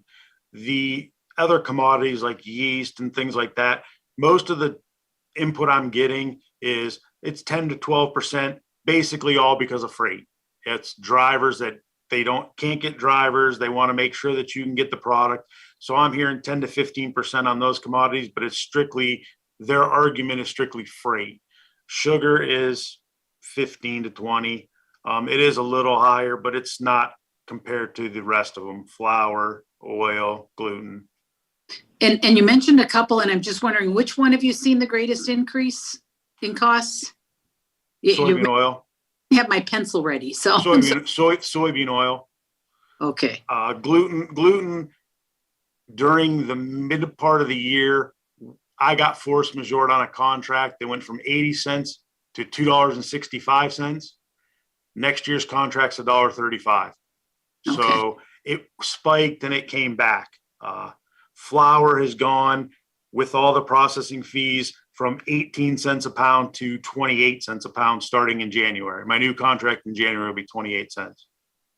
Okay.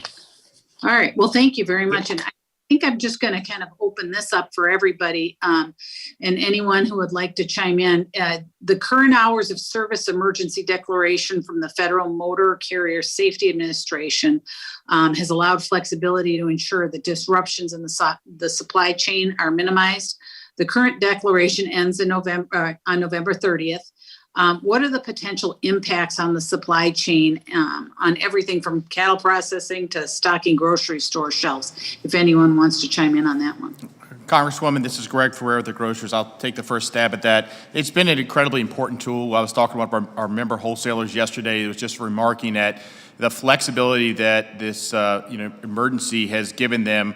Has allowed them to get orders that otherwise might have been left on a distribution center dock to the store as they manage, the complete, the lack of uncertainty around whether freight's coming in and when freight's going out. So it effectively means that they are able to get product to the stores, to the store shelves, and that they're able to be as efficient as they can. And of course, what's been really great about this is really has been done in a safe way. And so we would continue to ask for the flexibility and for that to be extended for as long as possible so that we can give some certainty to those to our distributors. John.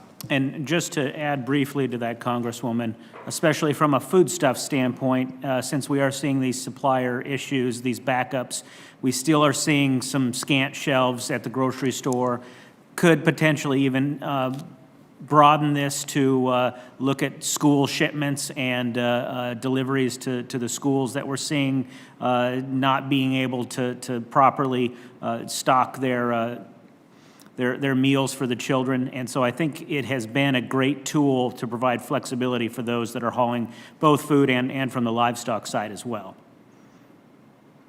Well, thank you all very much. And unless there's someone who wanted to add something else, Mr. Chairman, I will yield back my remaining time, and thank you very, very much. Thank you very much. And now I recognize the gentlewoman from Virginia, Ms. Spanberger, who is also the chair of the Subcommittee on Conservation and Forestry. You're now recognized for 5 minutes. Thank you so very much, Mr. Chairman. And as we've heard from our witnesses today, the impacts of the coronavirus pandemic continue to reverberate throughout the U.S. economy, global supply chains, and our agricultural sector. And if there's one thing that we have learned from this experience, it's that the U.S. supply chains lack resilience and are not adequately prepared for the kind of disruptions that occurred. Certainly, we couldn't necessarily have anticipated all of the disruptions that we've seen over the last year and a half because of the pandemic, but we have to ensure and recognize that disruptions in the future are possible, and we have to ensure that this disruptions of the scale never occur again. So while there's really no silver bullet, making our agricultural and food supply chains more resilient really requires addressing a multitude of factors that have caused some of these bottlenecks. It's a priority for consumers. It's a priority for those represented among our witnesses today, and frankly, it's a priority from a national security perspective. So many of the factors that we're looking at result from decades-long trends that have been accelerated by the pandemic, including industry consolidation and changes in the composition of our workforce. And there's been a fundamental, at times, mismatch between the labor needs of an employer and the available labor. And as a member of this committee, I am keenly aware of these challenges, and I've been working hard to address them. So the availability of labor across our food supply chain has long been a challenge with significant economic and national security implications. That's why I was a proud original co-sponsor and proud to vote for the Farm Workforce Modernization Act, a common sense bipartisan bill that would reform our broken immigration system and ensure our agricultural sector has the workforce it needs. And I hope that the U.S. Senate will pass this bill without further delay. I'm also deeply concerned about the difficulties posed by our overburdened freight infrastructure and workforce. And so to that end, I was proud to co-sponsor HR 4966, the Ocean Shipping Reform Act. This legislation would help reduce port congestion by giving Federal Maritime Commission the authority to levy fines against ocean carriers that refuse to take U.S. exports on return trips from port. Really, without a robust freight workforce and infrastructure, America cannot compete globally. And to that end, I was proud to support the creation of an under 21 commercial driver pilot program to empower those 18 to 21 that want to enter a career in truck driving to do so. And I urge the Department of Transportation to prioritize the implementation of this program. Likewise, I'm also encouraged by the Senate-passed Infrastructure Investment and Jobs Act, which contains similar provisions to recruit and train truck drivers while making long-term investments in our highways, bridges, rails, ports, and other freight infrastructure. So for all of the panelists, before I ask any additional questions, it does seem that we have a bit of a consensus across the panel. So I do want to ask each of our panelists whether they agree that Congress should prioritize passing the provisions that invest in our truck driver workforce and invest in our aging infrastructure, such as those contained in the Bipartisan Infrastructure and Investment and Jobs Act. And to be very clear, I'm not asking about the whole piece of legislation. I'm just asking if you think we got it right on the truck driver workforce piece and recognizing the need to invest in our infrastructure. Yes, ma'am. I think there's a tremendous need for increase and investment into trucking in general. Thank you. I think there could be a further, we've discussed today, education, recruiting truck drivers at a younger age, and use the CTAE programs at the high school level to try to recruit those truck drivers where they can actually get into the industry before they get 21 years old. I think there's certainly other things can be done. Now, I've heard a lot of discussion today about things could affect the trucking industry, but currently, I think that deters truckers from getting into the industry or staying in the industry. I believe we need a moratorium on e-logs, such as we had back during COVID-19, to mitigate some of the cost of the ship lanes, the time delays, and relax on DOT regulations for non-egregious violations. I think there's certainly a possibility to allow a lot of these tolerances in the system for at least 2 to 5 years so trucking companies can afford to invest in added infrastructure. And also, as far as the port's concerned, allow more double trailers on interstate and state roads to be able to help unclog the ports and the distribution centers that are there.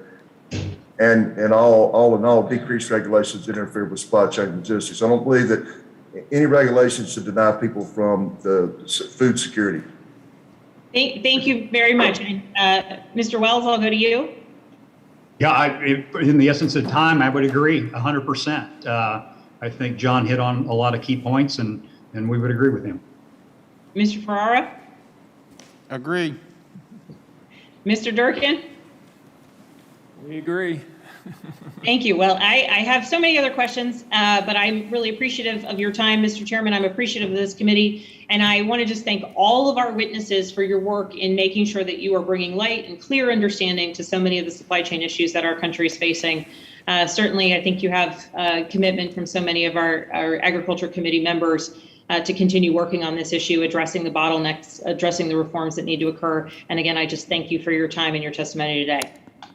Thank you, Ms. Spanberger. And now I recognize the gentleman from Alabama, Mr. Moore, for 5 minutes. Thank you, Mr. Chairman. Can you hear me okay now?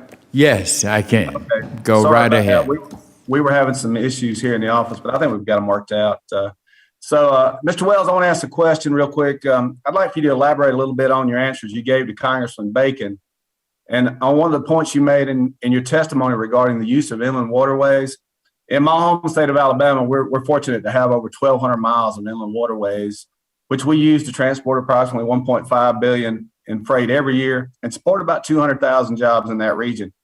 In your testimony, you described a need for extensive maintenance and modernization of our locks and dams, right alongside the need to address congestion in our ports. Can you go into a little more detail regarding the need for strategic investment in these areas, and what improvements should we prioritize to alleviate future challenges to our supply chain? Sure. Well, the port congestion, I think, speaks for itself. I think we've all seen pictures of containers stacked at ports. Regarding the inland waterway system, Growmark would move roughly 1,500 barges a year on the inland waterway system, Mississippi, Ohio, Illinois predominantly. As I stated earlier, the need for regular maintenance. Many of these locks and dams were built in the 20s and 30s with a 50-year useful life. They've exceeded that, obviously, today. There are real risk, many of them, of failing on us. And so failure of that lock and dam system, any one of those would be potentially catastrophic to the movement of goods up and down that river, from grain to fertilizers to, coal or other products.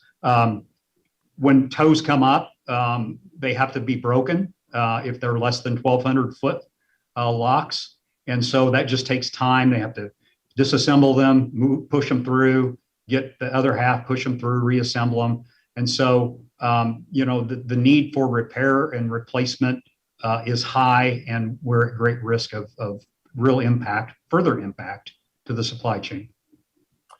Thank you, Mr. Wells. And I might add, and you guys find this probably unusual, but I actually have my CDLs and have a company. And so I've been having a hard time finding drivers. It's across the board out there. And, it's interesting. I talk to my superintendent all the time. We actually put out advertisements to interview, and out of 10, you might get maybe 6 that answer, and then 1 that shows up for the interview. And then the rate that they want to receive and salary almost puts the freight cost, we just can't adjust that quickly in this part of the world. But this isn't really a question, but I think it's worth mentioning. State governments have had a hand in addressing this issue for some period of time. And Congressman Cloud mentioned during his time, at the federal level, we can do what we can. But when states like California are passing laws that cover thousands of independent drivers and contractors with red tape, they only add to the problem in our supply chain. I actually had a call with a friend of mine this morning that's a CDL driver, and they moved from California, these independents, because of some of the requirements. It didn't make sense for them to work in California. So there's some things we can do, and I hope we'll continue to pursue reducing government and regulations to decrease cost, I should say. So with that, Mr. Chairman, I got a little time left, but I'll just yield back, and I appreciate the witnesses for their time today. Thank you very much. And now I recognize the gentleman from Florida, Mr. Lawson, for 5 minutes. Thank you, Mr. Chairman, and welcome other members to the committee. Mr. Sampson, you spoke about the importance of improving communication between supply chain suppliers to avoid a supply chain breakdown and provide Congress and federal regulators supply chains a better understanding of how to provide effective and meaningful relief. And the risk of not sounding like a broken record, if possible, could you tell us again what your ideal communication system will look like and what steps should be taken by Congress to incentivize the communication network? So briefly, thank you, Congressman. Briefly, I just want to go back to the breakdown, March 2020 of our COVID pandemic. The communication that we were able to establish along the supply chain, everyone from growers through processors into the grocery or the manufacturing side had the same goal in mind. And so the communication, once established, was fruitful. We were able to go through and have a good conversation, figure out how to make things more efficient moving forward and minimize or eliminate food waste. Now, the communication that we have currently in our food supply breakdown doesn't have everybody looking towards that same direction. And I think I had mentioned this earlier today, but the fact that the ocean liners have a certain agenda of what they want to accomplish, the ports have their own issues that they're dealing with, and then the carriers all the way to the warehouses. And so I think the communication is extraordinarily important to get everybody on that same page. And I think some things like the Shipping Act will assist in pushing the carriers in that direction. I think being able to get the warehouses, if the port's operating 24/7, the warehouses need to operate 24/7, or else you're going to run into those constant bottleneck issues. So I think in order for us to actually work together and fix this issue on a communication side, everybody's got to be speaking towards the same direction. And I don't think we're getting that right now. Okay, did anyone else care to comment on that? If not, I go to my next question. Clearly, and here in most of the discussion today, we're talking about the situation that we have with truckers and truck drivers and things that can be recommended. Here in Tallahassee, the community college has set up a program to train truck drivers, which I think is very significant. But I hope that someone on the panel can tell me in their perspective what they think have happened. Because when I calculate the stimulus dollars since March of last year that has been sent out, that might come up to as much as $3,600 or $4,000.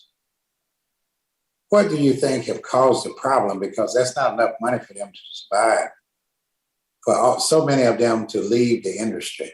And this is one of the things that I have asking to the panel, because there got to be something that is going on other than the amount of money that they've gotten from stimulus dollars for their families. Because I know, for example, that I had a young man that I coached when I was coaching basketball, and he's still a truck driver, and I had the opportunity to talk to him. But I couldn't get a clear picture. And before my time has run out, I would like to see what can I hear from the panel.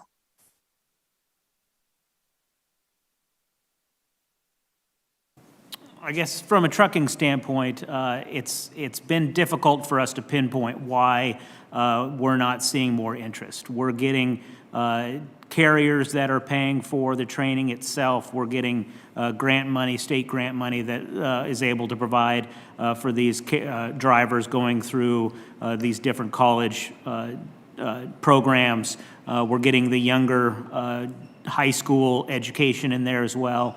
And we're still not quite sure. There are other alternative careers out there that have a similar path and similar pay structure. And so that's one thing that we see as competing with what we're trying to do here, but it's been difficult to really pinpoint that. Congressman, the only other thing I would add is I think that a lot of people are jumping around. You can go get paid $18 an hour to make a burrito right now. And I think there are a lot of people who are jumping around. They may, not be working this week. They can pick up gig jobs doing Uber or DoorDash or whatever it is. There's just a lot of opportunities out there. We need to help people focus on careers so we can get them focused on the long term. Thank you very much, Mr. Chairman. I yield back. Thank you very much. And now I recognize the gentleman from California, Mr. LaMalfa, for 5 minutes. Thank you, Mr. Chairman, for having this key meeting at a key time here on our supply chain and what that means for all American consumers. Covered a lot of good info today. I think we still really need to drill right down to what is it we can do that would be the most effective, most immediate relief for what's going on at the ports and the whole chain of getting these products out and that bottleneck done and getting things to the store shelves, whether you're talking about in the context of Christmas or just in the general terms of keeping food on the shelf and perishables from going bad, waiting to go, whether it's for export or, when you're talking trucking, just in general around the country. So, some of the things we talked about is, or are thinking about too, is that as a California member, we deal with things to an extra degree. We have AB 5, which was attempted to be passed here, known as the PRO Act, which basically is really zapped owner-operators of trucks. We have the California Air Resources Board phasing out trucks that are older than 2011 engines or 2010 model trucks. The DMV has a 2-month backlog at least on getting people, truck drivers licensed. We have what was mentioned a couple times, I think most recently by Ms. Spanberger, on getting more people that are the age 21 requirement, get them down to that age 18 requirement so they can do interstate trucking. The hours of service, we need some flexibility on that. We need to have whatever we can do at the federal level, and our governors and our state level folks look at some of these issues and say, can we at least put a variance on this for a period of time to get caught up, weight limits on trucks. Can we put a variance on that for a while to deal with just getting through the backlog? Because we're all being harmed by what's going on. It's really harming our economy and the people that produce these products. And we're going to see, as has been talked about earlier in the committee, a shift of where these products are going to come from. So let me talk to Mr. Durkin about this.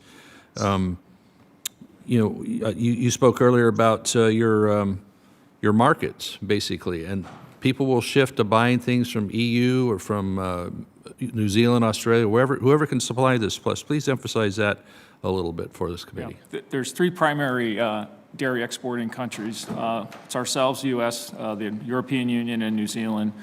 And I gave an example in my testimony where we've had, the one customer where that actually is incurring significant air freight charges because they can't get to on a boat. And there's an expectation on their end that we pay for that, which we'll be unable to do. We're trying to do the best we can and with some pricing is there to kind of mitigate that, but the costs are significant.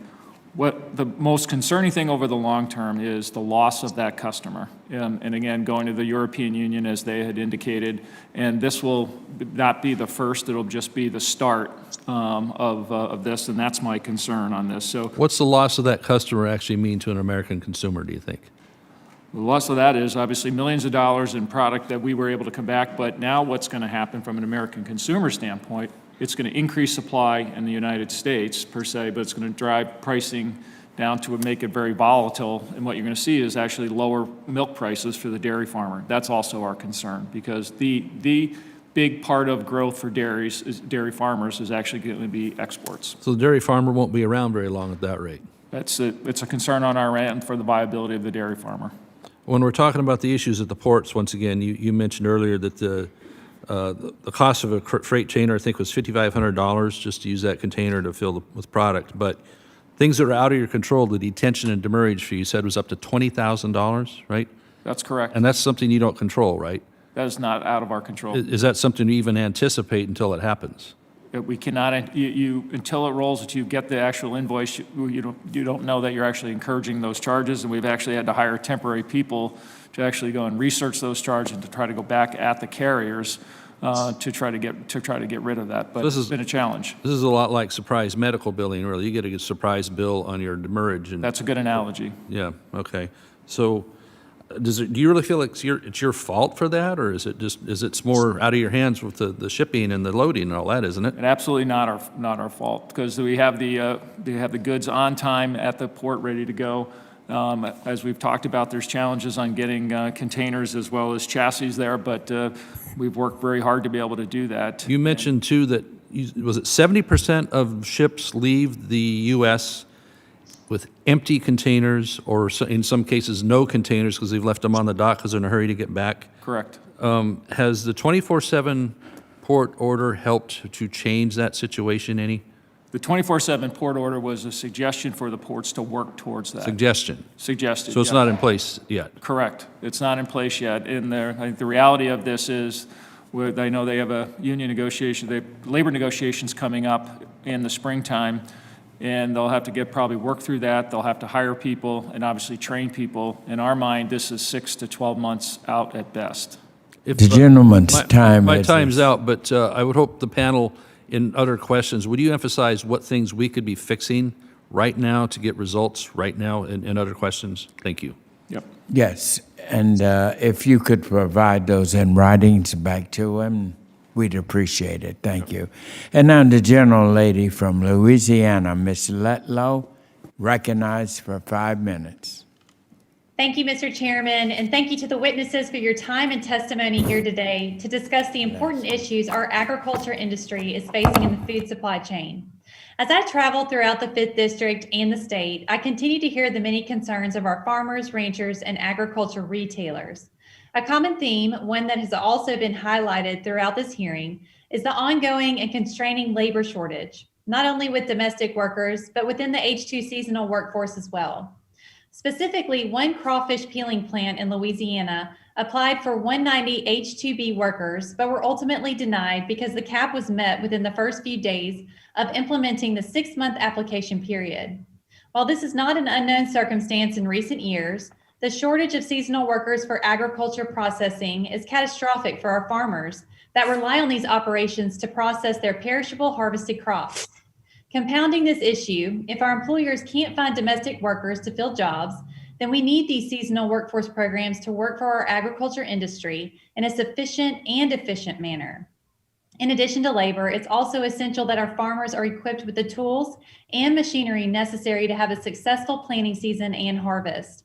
From fertilizers to herbicides, as well as parts for farm equipment, the farming community has experienced an increase in prices, delays on delivery, and lack of availability. All this to say, we're not just looking at one impactful challenge.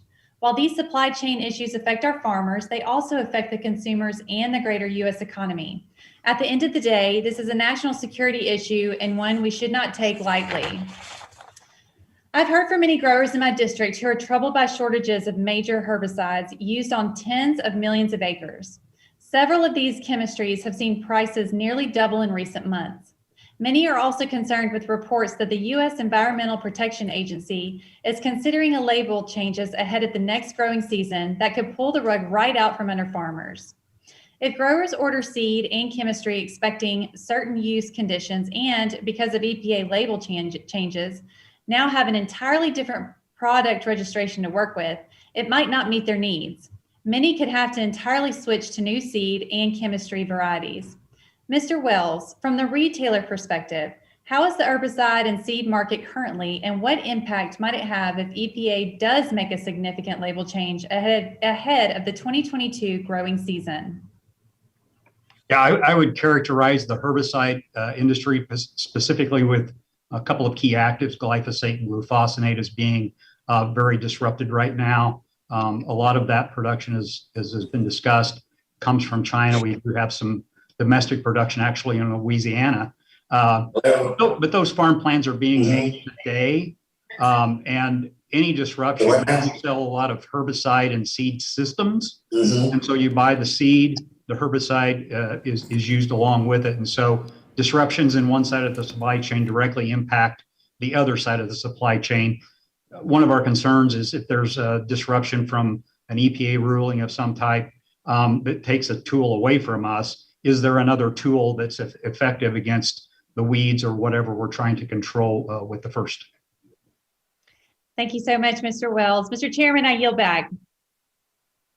Thank you very much. And now we have reached the conclusion of this hearing. Is there one other? I'm sorry. The gentlelady from Florida. My apologies. Forgive me, Mr. Chairman. You know, my deepest apologies to you, Mrs. Carmack. You are now recognized for 5 minutes. Thank you. Thank you. Thank you, Mr. Chairman. And thank you to all the witnesses for appearing here today for this most important topic. I'm a little shocked that 11 months in, we've been dealing with these issues and we're just now getting to them, but nevertheless, very excited to have these conversations. So I'm going to jump right in. Mr. Ferreira, your testimony speaks to the government helping your member stores in attracting talent. As you know, there are a myriad of workforce development programs in existence, including those that help very specific populations, i.e. SNAP recipients, homeless veterans, etc. If you held the pen to recalibrate these programs, how would you go about doing so?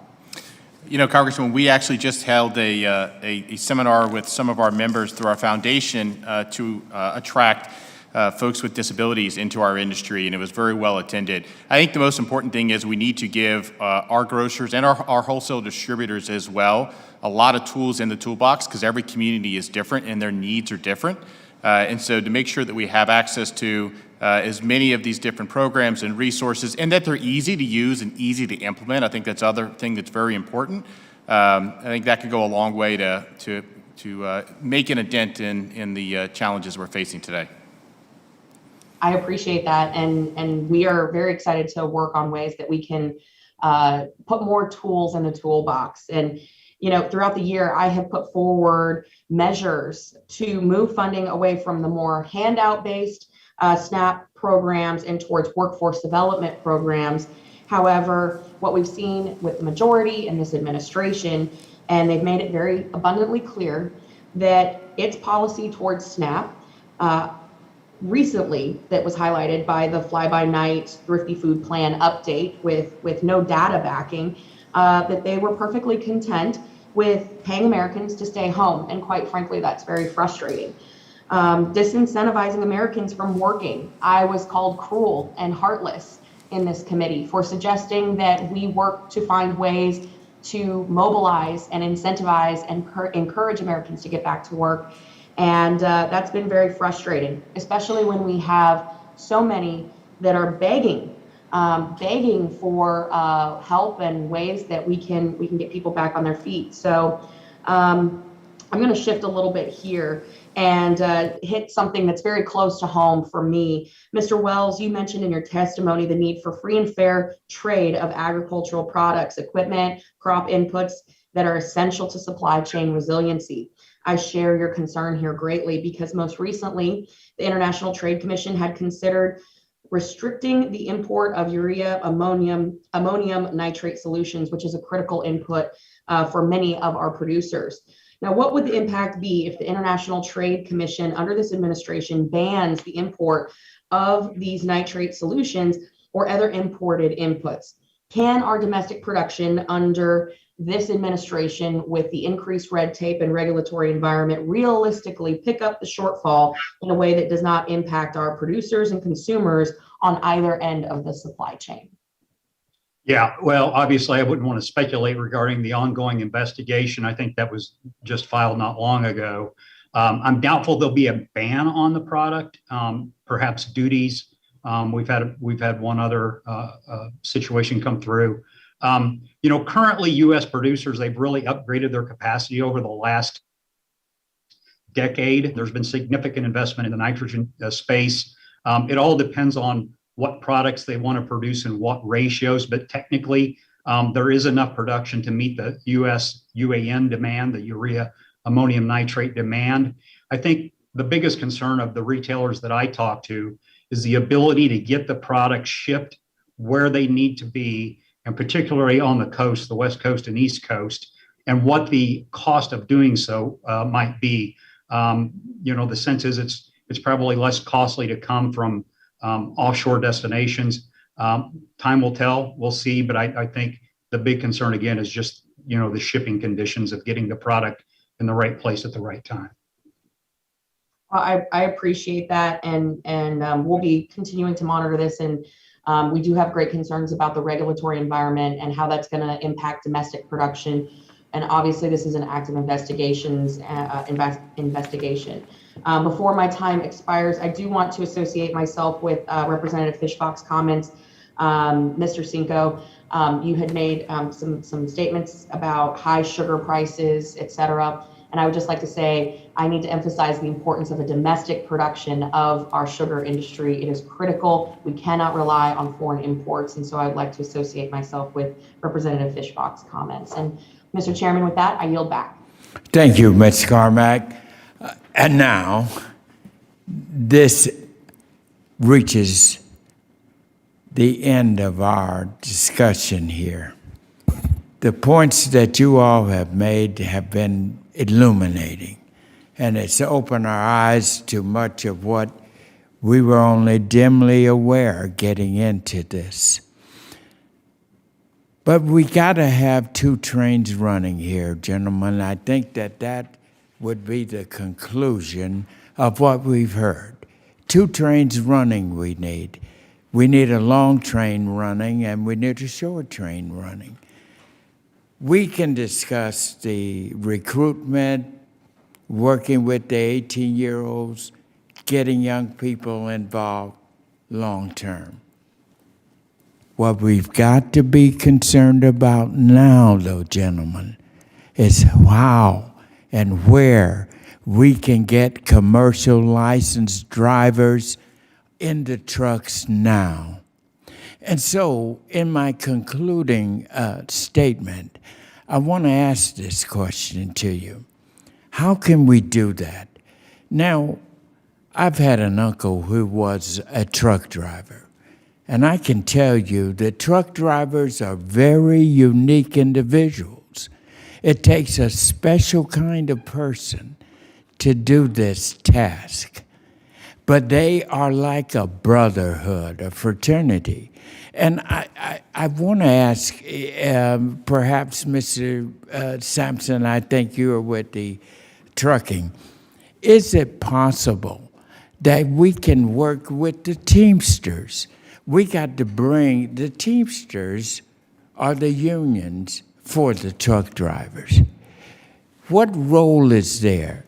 If there are truck drivers out there, already with the license that perhaps are in between jobs or they left, but now that we have this crisis here, and let us call it what it is, I thought 15,000, but you've informed me 80,000 commercial drivers short.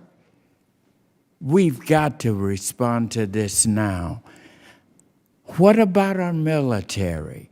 There are veterans who have experience with long haulers. Oh, my Lord, if you know what our military and our soldiers do, they have the talent, they have the experience of driving these huge vehicles, hydraulics, 18-wheelers that move tanks and artilleries on the battlefield. The other thing is so many of our young people, fine, but they're accustomed to the automatic transmission. Man, when you get into drug driving, it takes a special kind of training, the gear shifting, the movements. So, is there a way we can reach out to veterans organizations, find individuals that may be able to help us in the short time? This is an immediate crisis. Finally, we can do without a lot of things, but gentlemen, we cannot do without food. And if there is anything that we never need a shortage of in supplying to the American people, it's food. So tell me, is there a way we can reach out, involve our military, involve our Teamsters who know drivers who may have left, can assist us in locating them? We need immediacy here. This is the way we make sure that we never have a food shortage. And then we've got to do the recruiting. We've got the young people coming in, but we need drivers now. Can you assist us here? We're coming up with a way. We have the Labor Department. We have federal. We have the Congress of the United States in our hands, where we can appropriate necessary emergency money to use as an enticement, as a reward, as a bonus for those who may come out of retirement, who are young but taken early. Our Teamsters know who these people are. I work with Teamsters. It's a brotherhood, and they call it that. They could be helpful. Our veterans who fought in the wars, they would be helpful. There are people out there who will come and help us in our moment of need.